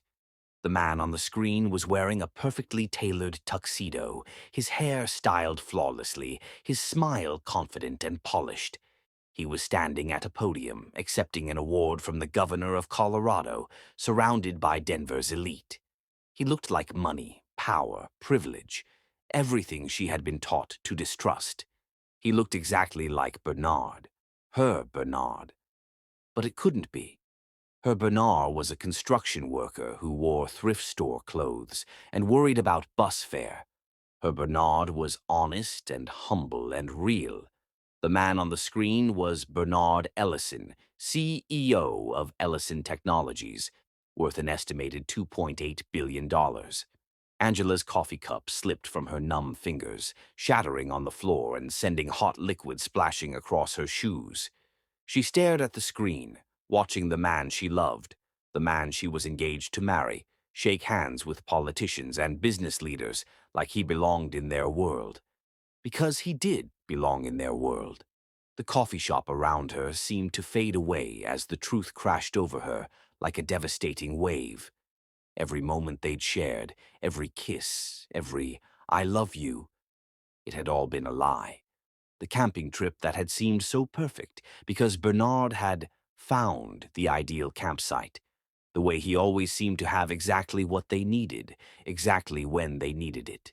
The tools that were too high quality for a construction worker, the knowledge that went beyond manual labor. She had been so naive, so desperate to believe in love that she had ignored every warning sign. Angela ran from the coffee shop, her vision blurred by tears, her chest tight with the kind of pain that made it hard to breathe. She drove through the streets of Denver in a daze, running red lights and ignoring the honking horns of other drivers. She had to get to him. She had to look him in the eye and hear him try to explain away this betrayal. The address she found online led her to a gleaming downtown high-rise that screamed money and power. The Ellison Technologies building was a monument to success, its glass and steel facade reflecting the Denver skyline like a mirror. Angela sat in her car across the street, staring up at the building, feeling smaller and more insignificant than she had ever felt in her life. Her phone buzzed with a text from Bernard. "Bernard, good morning, beautiful. Can't wait to see you tonight. I love you." Angela stared at the message, her hands shaking. Even now, even after she knew the truth, he was still lying to her, still pretending to be someone he wasn't. She typed back with trembling fingers. "Angela, I know who you are." Her phone rang immediately. "Angela, let me explain." Bernard's voice was panicked, desperate. "Please, just let me explain." "Explain what?" Angela's voice was eerily calm. "Explain how you've been lying to me for months. Explain how you made me fall in love with someone who doesn't exist." "I never lied about loving you," Bernard said, his voice breaking. "That was never a lie, Angela. I love you more than I've ever loved anyone." "Where are you?" Angela asked. I'm at work. Angela, please don't." "I'm outside your building," Angela said, and hung up. 15 minutes later, Angela stood in the marble lobby of Ellison Technologies, feeling like an alien in her simple dress and modest heels. Everyone around her screamed wealth and privilege, the security guards in their expensive suits, the receptionist with her perfect makeup and designer clothes, the executives who walked past her like she was invisible. "Ms. Morris." A woman in an immaculate business suit approached her. "Mr. Ellison is waiting for you in his private elevator." Angela followed the woman across the lobby, her footsteps echoing in the vast space. The private elevator was a work of art, polished brass and rich wood, with a control panel that required a key card to operate.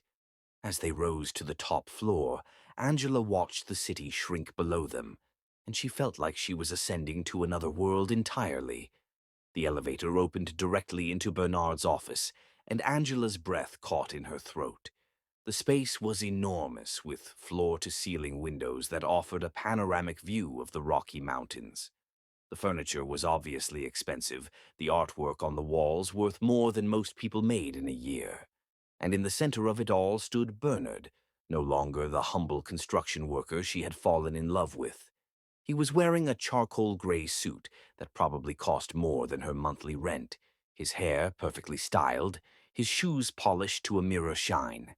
He looked like he belonged in this world of wealth and power. He looked like a stranger. "Angela," he said, his voice full of anguish, "thank you for coming." "Don't," Angela said, her voice sharp as a blade. "Don't thank me. Don't act like this is some kind of reunion." "Please, let me explain," Bernard said, taking a step toward her. "I can explain everything." "Can you?" Angela's voice was deceptively calm. "Can you explain how you've been lying to me since the moment we met? Can you explain how you made me believe you were something you're not?" "I never lied about the important things," Bernard said desperately. "I never lied about loving you, about wanting to build a life with you." "You lied about everything." Angela's composure finally cracked, her voice rising to a shout. "You lied about who you are, what you do, where you live. You made me believe you were struggling financially while you're worth billions." "I wanted you to love me for who I am, not what I have," Bernard said, his own voice rising. "I wanted you to love me, not my bank account." "I don't even know who you are," Angela screamed. "The man I fell in love with doesn't exist. He's a character you created to manipulate me." "That's not true," Bernard said, his voice breaking. "The man you fell in love with is me, the real me. The money doesn't change that." "Doesn't it?" Angela laughed bitterly. "You think I'm some kind of gold digger? You think I can't tell the difference between love and manipulation?" "No," Bernard said quickly. "I never thought that. I know you're not like that." "Then why?" Angela's voice was raw with pain. "Why did you lie to me? Why did you make me believe you were someone else?" Bernard ran his hands through his hair, destroying the perfect styling. "Because I was scared. Because every other woman I've ever met has wanted me for my money. Because I thought if you knew the truth, you'd reject me." "So you decided to lie to me instead," Angela said, her voice hollow. "You decided to build our entire relationship on deception." "I fell in love with you," Bernard said, tears streaming down his face. "I fell in love with you, and I didn't know how to tell you the truth without losing you." "And now you've lost me anyway," Angela said, her voice eerily calm. "Congratulations, Bernard. You've managed to destroy the only real thing in your life." "Don't say that," Bernard pleaded, reaching for her. "Please, Angela, I love you. I love you so much, it's killing me." "Don't touch me," Angela said, backing away from him. "Don't ever touch me again." "Angela, please," Bernard begged. "I know I screwed up. I know I should have told you the truth from the beginning. But I love you, and I know you love me too." "I loved a lie," Angela said, her voice breaking. "I loved someone who doesn't exist." "I exist," Bernard said desperately. "I'm real, Angela. My feelings for you are real." "Are they?" Angela's voice was sharp with pain. "Or is this just another game to you? Another way to entertain yourself with the poor black girl who didn't know any better?" "How can you say that?" Bernard's voice was anguished. "How can you even think that?" "Because you're just like him," Angela said, her voice cold as ice. "You're just like Richard Sterling. You're just like every other wealthy man who thinks he can play with people's lives for his own amusement." "I'm nothing like him," Bernard said, his voice shaking with emotion. I love you, Angela. I want to marry you, build a life with you. With your construction worker persona? Angela laughed bitterly. Or with the real Bernard Ellison, because I don't know which one proposed to me. Both, Bernard said desperately. They're both me, Angela. The money doesn't change who I am inside. The money changes everything, Angela said, her voice final. The money means you had the power to destroy me, and you chose to use it. I never wanted to hurt you, Bernard said, his voice breaking. I only wanted to love you. Well, congratulations, Angela said, pulling the engagement ring from her finger. You've succeeded in doing both. She threw the ring at his feet, and it skittered across the polished marble floor like a discarded toy. Bernard dropped to his knees, scrambling to pick it up, his perfect suit forgotten. Angela, please, he begged, the ring clutched in his palm. Don't do this. Don't throw away what we have. We don't have anything, Angela said, her voice hollow. We never did. It was all a lie. It wasn't a lie, Bernard said, still on his knees. My love for you was never a lie. Your love, Angela's voice was bitter. You don't love me, Bernard. You love the idea of me. You love the fantasy of the grateful poor girl who fell for your act. That's not true, Bernard said, struggling to his feet. I love you. I love your strength, your intelligence, your passion.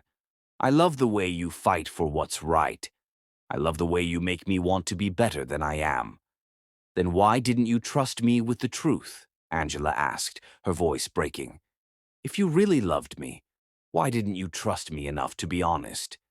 Bernard opened his mouth to answer, then closed it again. Because the truth was he hadn't trusted her. He had been so afraid of losing her that he had never given her the chance to accept him for who he really was. I was scared, he said finally. I was scared of losing you.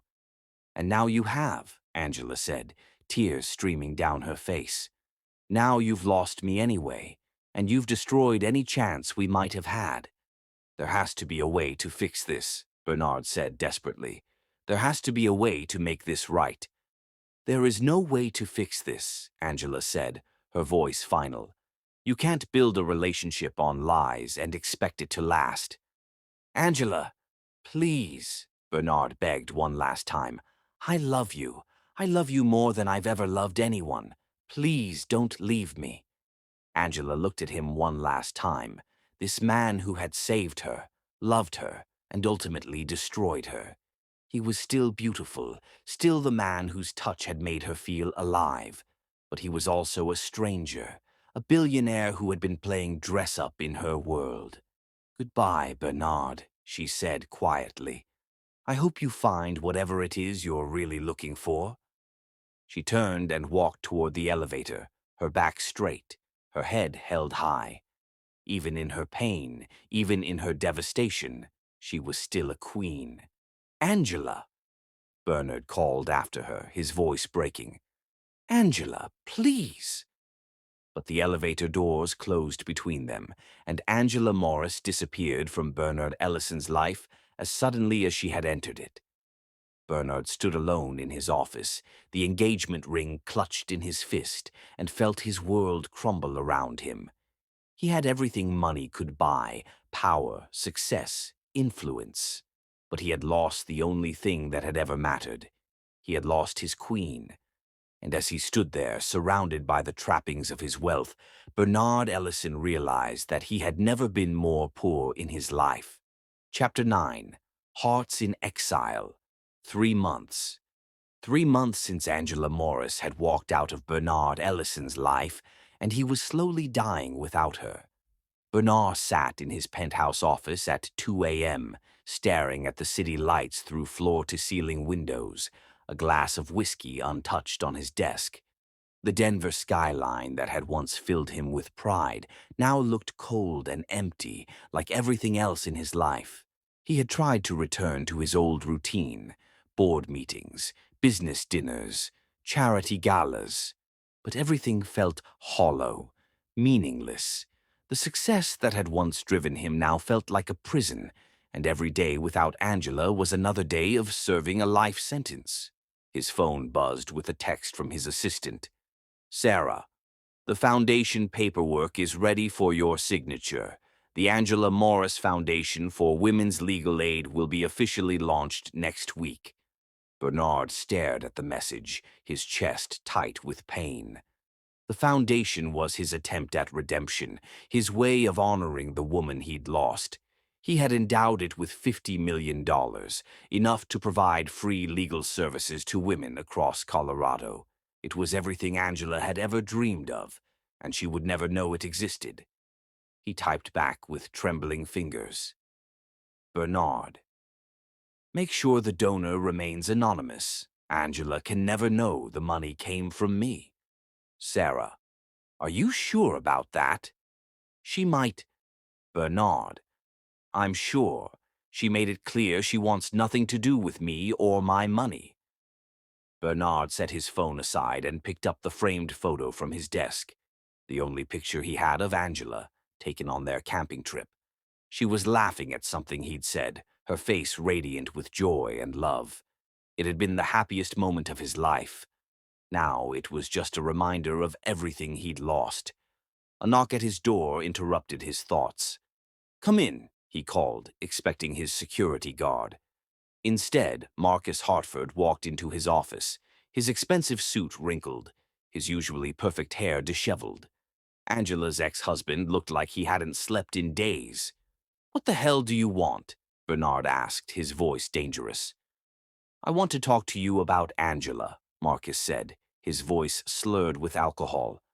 "I want to know what you did to her." Bernard stood up slowly, his hands clenched into fists. "I don't owe you any explanations." "She's destroyed," Marcus said, swaying slightly. "I saw her at the courthouse yesterday. She looks like a ghost, like someone drained all the life out of her." "Get out," Bernard said, his voice low and threatening. "What did you do to her?" Marcus demanded. "She was getting better. She was happy. And then you came along and ruined everything." "I ruined everything," Bernard laughed bitterly. "You cheated on her, tried to steal her business, and made her feel worthless. I loved her." "Did you?" Marcus's voice was sharp with pain. "Because the woman I saw yesterday doesn't look like someone who was loved. She looks like someone who was destroyed." The words hit Bernard like physical blows. "You don't know what you're talking about." "I know that I made mistakes," Marcus said, his voice breaking. "I know that I hurt her, and I know that I lost the most incredible woman I've ever known.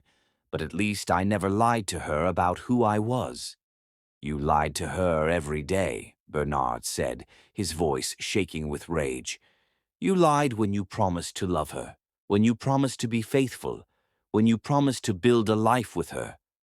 "And you lied about everything," Marcus shot back. "You made her believe you were someone else entirely. You made her fall in love with a fiction." "I made her fall in love with me," Bernard said desperately. "The real me. The money doesn't change who I am." "Doesn't it?" Marcus laughed bitterly. "You think I don't know what it's like to have money? You think I don't know how it changes everything? You had the power to give her everything she ever wanted, and instead you chose to lie to her." "I was protecting her," Bernard said, but the words sounded hollow even to his own ears. "From what? From being loved by someone who could actually give her the world?" Marcus shook his head. "You were protecting yourself, not her. You were too much of a coward to risk rejection." "Get out," Bernard said again, his voice barely controlled. "I'm going to win her back," Marcus said, his voice suddenly steady. "I'm going to prove to her that I've changed, that I can be the man she deserves." "She'll never take you back," Bernard said, but there was fear in his voice now. "Won't she?" Marcus smiled, a cold expression that didn't reach his eyes. "At least I never pretended to be someone else. At least she knows exactly who I am."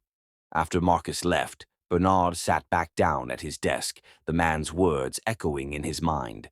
The truth was, he was terrified that Marcus was right, terrified that Angela would eventually forgive her ex-husband's honest betrayal more easily than she would forgive Bernard's loving deception. Across town, Angela Morris stood in her apartment, staring at the walls that Bernard had painted with such care. The sage green that had once made her feel peaceful now felt like a prison, a constant reminder of happiness she'd lost. She had tried to paint over it, to erase every trace of him from her life. But every time she picked up a brush, she remembered the way he had looked at her while they worked together, the way he had made her feel loved.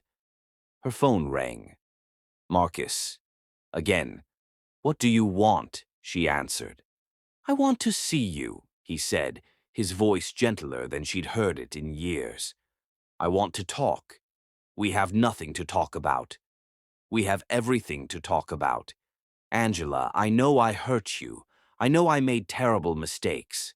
But I also know that watching you destroy yourself over another man is killing me." "You don't get to care about my pain," Angela said sharply. "You lost that right when you cheated on me." "I know I don't deserve your forgiveness," Marcus said quietly. "But I need you to know something. I've been sober for 3 months. I've been in therapy. I've been trying to understand why I threw away the best thing that ever happened to me." Angela was quiet, surprised by his honesty. "The truth is, I was scared," Marcus continued. "Scared of how much I needed you. Scared of not being worthy of you. So I sabotaged it before you could leave me. I know that's not an excuse, but it's the truth." "Why are you telling me this now?" "Because I see you making the same mistake I did. You're so afraid of being hurt that you're pushing away the man who loves you." "Bernard lied to me about everything," Angela said. "I lied to you too," Marcus said. "I lied every time I said I was working late when I was with another woman. I lied when I said I loved you while I was destroying our marriage. At least he lied because he was afraid of losing you. I lied because I was afraid of keeping you." Angela felt tears streaming down her face. "I don't know how to trust anyone anymore." "Then don't trust me," Marcus said. "Don't trust him. But don't give up on the possibility of love because 2 men were too scared to deserve you." After she hung up, Angela sat in her apartment, surrounded by memories of Bernard. She had loved him completely, honestly, with every fiber of her being. And he had lied to her about everything that mattered. But late at night, when she couldn't sleep, she found herself remembering the way he had looked at her, the way he had touched her, the way he had made her feel like the most precious thing in the world. Those moments had felt real, even if everything else was a lie. Had they been real? Or had she just been a gullible fool, blinded by loneliness and desperation? The next morning, Angela's assistant knocked on her office door. "There's someone here to see you," Jessica said, her voice strange. "She says it's about a job opportunity." The woman who walked into Angela's office was impeccably dressed, with silver hair and kind eyes. She looked like money, but not the cold, calculating kind that Angela had learned to fear. "Ms. Morris," the woman said, extending her hand. "I'm Catherine Williams, director of the Angela Morris Foundation for Women's Legal Aid." Angela stared at her. "I'm sorry. What?" "The foundation," Catherine repeated. "We've been trying to reach you for weeks. We have a very generous donor who wants to fund a legal clinic in your name." "I don't understand," Angela said, her mind reeling. "What foundation? What donor?" "The donor wishes to remain anonymous," Catherine said, pulling out a thick folder. "But they've provided $50 million to start a legal aid clinic, exactly like the one you described in your interview with Denver Legal Magazine." Angela felt the world tilt around her. $50 million. Yes, the donor was very specific about wanting to honor your work, your dedication to helping women who can't afford legal representation. Angela's hands were shaking as she opened the folder. Inside were incorporation papers, building contracts, hiring agreements. everything needed to start the clinic she had always dreamed of. "Who is the donor?" she asked, though she already knew. "I'm afraid I can't tell you that," Catherine said, "but I can tell you that they believe deeply in your mission, and they want nothing in return except to see you succeed." Angela stared at the papers, her vision blurring with tears. Even after everything, even after she had walked away from him, Bernard was still trying to take care of her, still trying to make her dreams come true. "I can't accept this," she said, her voice breaking. "Why not?" Catherine asked, genuinely confused. "This is everything you've ever wanted." "Because it's not real," Angela said, pushing the folder away. "It's just another lie, another manipulation." "Miss Morris," Catherine said gently, "I don't know what happened between you and the donor, but I can tell you that this foundation is real. The money is real. The opportunity to help thousands of women is real." Angela looked at the papers again, her heart breaking. This was everything she had ever wanted, handed to her on a silver platter. But it came from the man who had lied to her about everything, and accepting it would mean accepting that their relationship had been built on deception. "I need time to think," she said finally. "Of course," Catherine said, standing up. "But please don't take too long. There are women out there who need your help." After Catherine left, Angela sat in her office, staring at the folder. Inside those papers was the chance to help thousands of women, to make a real difference in the world. But it also represented everything she had lost. The dreams she had shared with Bernard, the future they had planned together. Could she accept his money without accepting his lies? Could she separate the gift from the giver? Or would taking his money mean admitting that she had been wrong to walk away? 3 months of heartbreak had taught her one thing.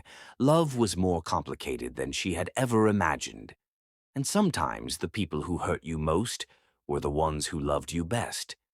But was love enough to overcome betrayal? Was forgiveness possible when the wound was still bleeding? As Angela sat in her office, surrounded by the evidence of Bernard's love and his deception, she realized that she was about to make the most important decision of her life. Accept the foundation and risk opening her heart to the man who had shattered it, or reject it and lose the chance to fulfill her life's work. Either way, she would have to decide whether love was worth the risk of being hurt again, whether Bernard Ellison deserved a second chance, whether she deserved to be happy, even if it meant forgiving the unforgivable. The folder sat on her desk like a challenge, and Angela Morris, the woman who had never backed down from a fight, found herself facing the biggest battle of her life, the battle for her own heart. Chapter 10. The Queen Reclaims Her Kingdom. Angela Morris had never believed in second chances until she spent 3 weeks watching her mother die, and in those final days heard truths that changed everything. "I've been thinking about that young man of yours," her mother said one afternoon, her voice weak but her eyes sharp. "The one who lied to you." Angela stiffened. "I don't want to talk about Bernard. I know you don't. But I need to." Her mother struggled to sit up. "Because I see myself in you, baby. I see the same pride, the same fear." "It's not the same thing, Mama." "Isn't it?" Her mother's eyes filled with tears. "I never told you the whole truth about Richard Sterling." Angela's heart clenched. "What truth?" "He didn't leave because you were too dark," her mother said, her voice breaking. "He left because I was too scared to forgive him." "What do you mean?" "When his friends made those awful comments about you, Richard was furious.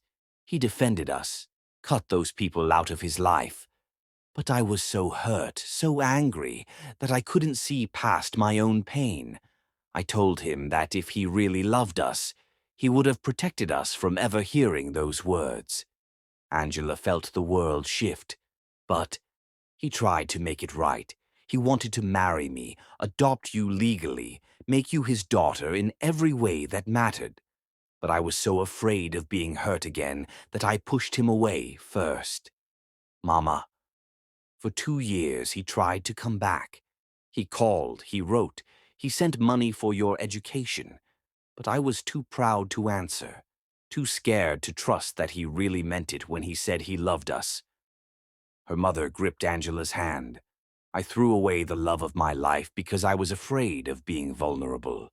Angela felt tears streaming down her face. Why are you telling me this now? Because I don't want you to make the same mistake I did.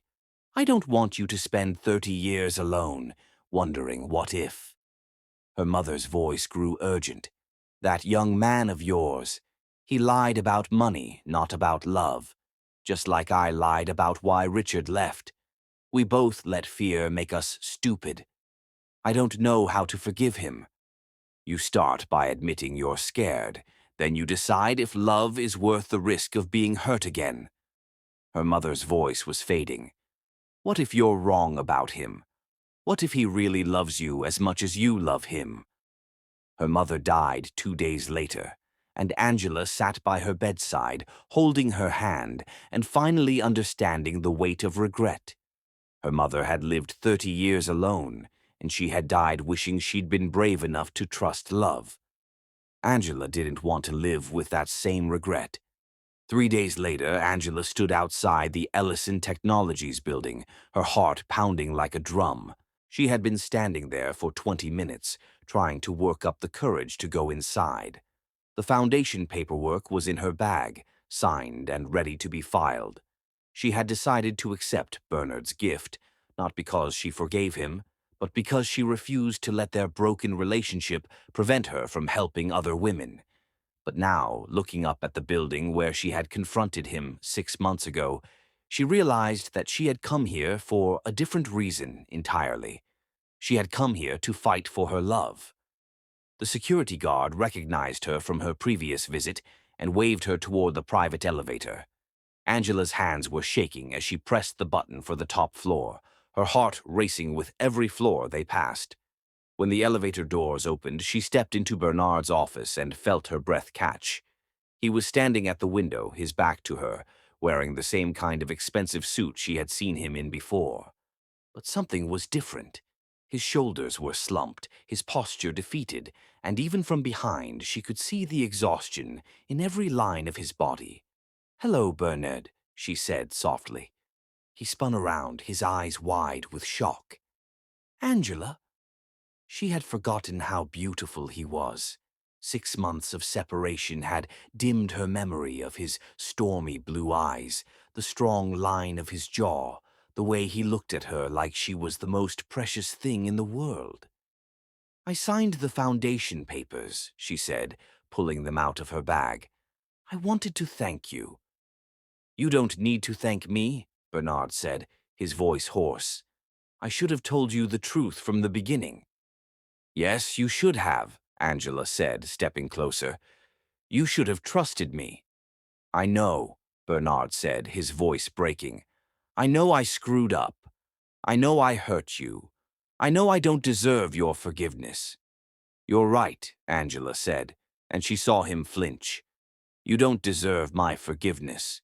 You lied to me about everything. You made me fall in love with someone who didn't exist. Angela, I'm not finished," she said, her voice firm. "You made me believe that love could be simple, honest, real.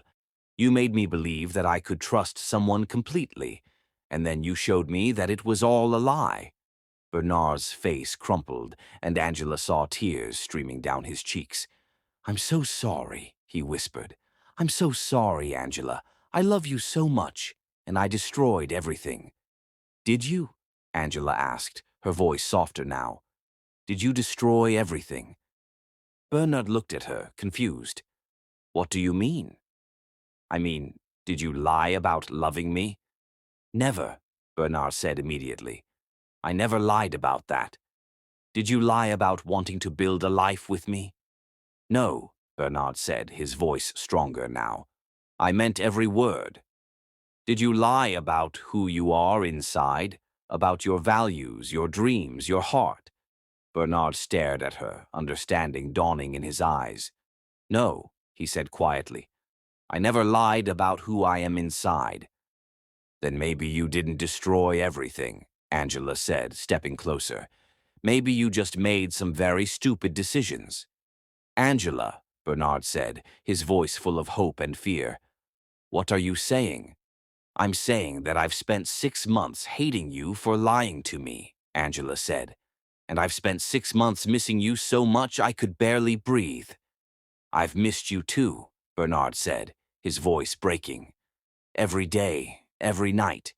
I've missed you so much I thought I was going crazy. My mother died, Angela said suddenly.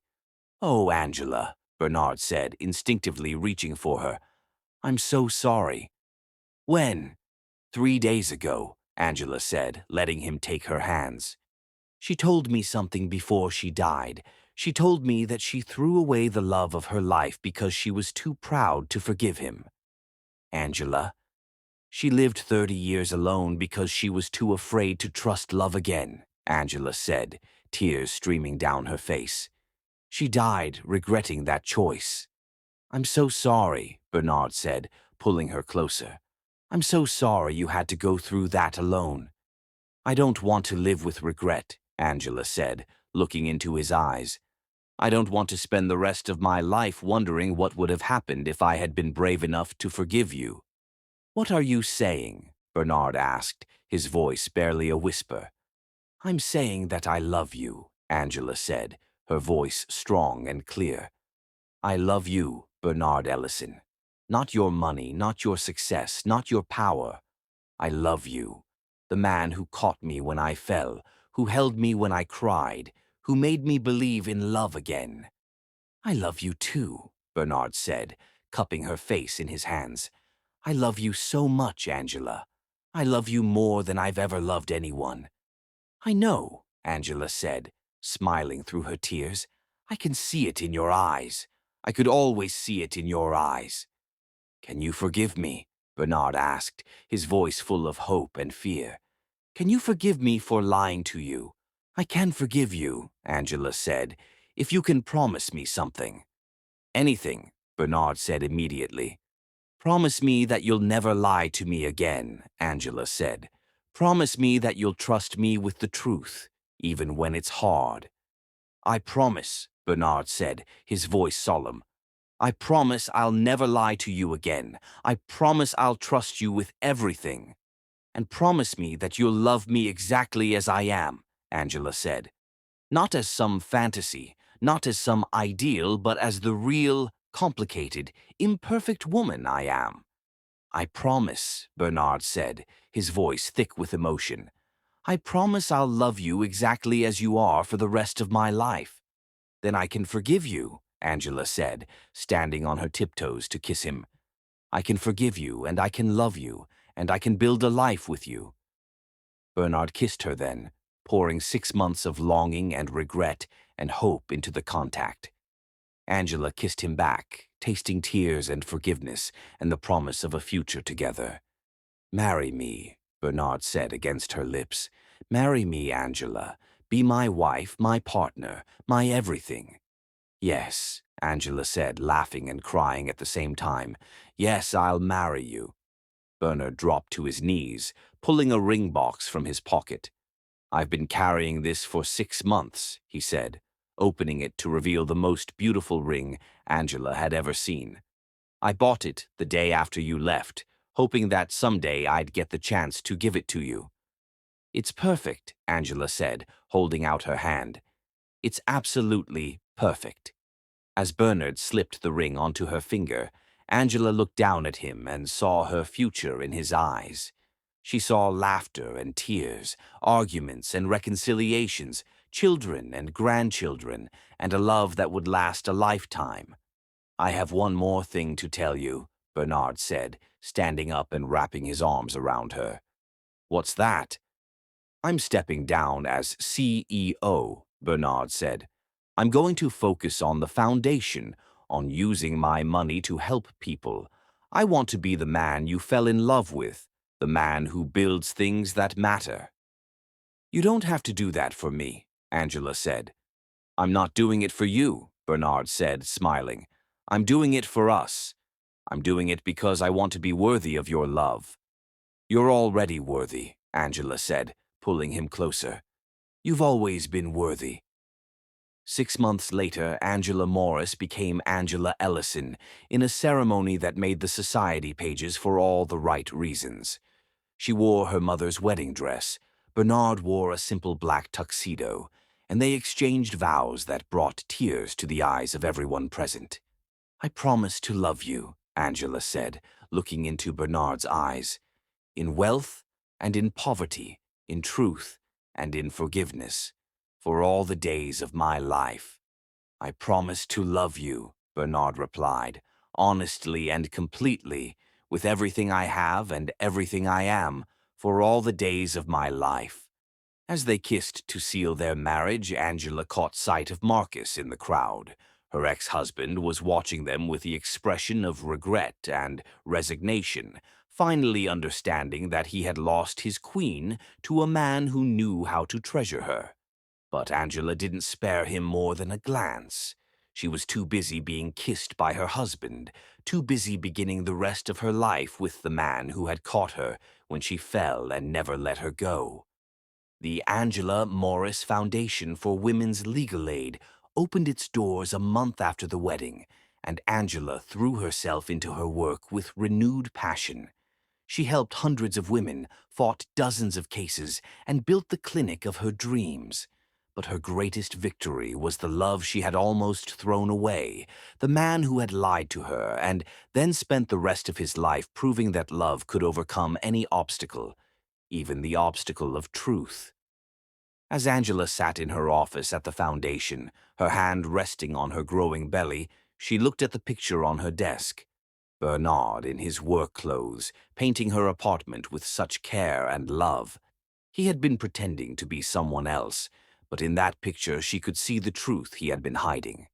He had been pretending to be poor, but he had never pretended to love her, and in the end that was the only truth that mattered. The queen had reclaimed her kingdom, and she planned to rule it with love, forgiveness, and the knowledge that sometimes the greatest victories come from the courage to fight for what you've lost. Sometimes the greatest love stories are the ones that survive the truth, and sometimes, just sometimes, love really is enough.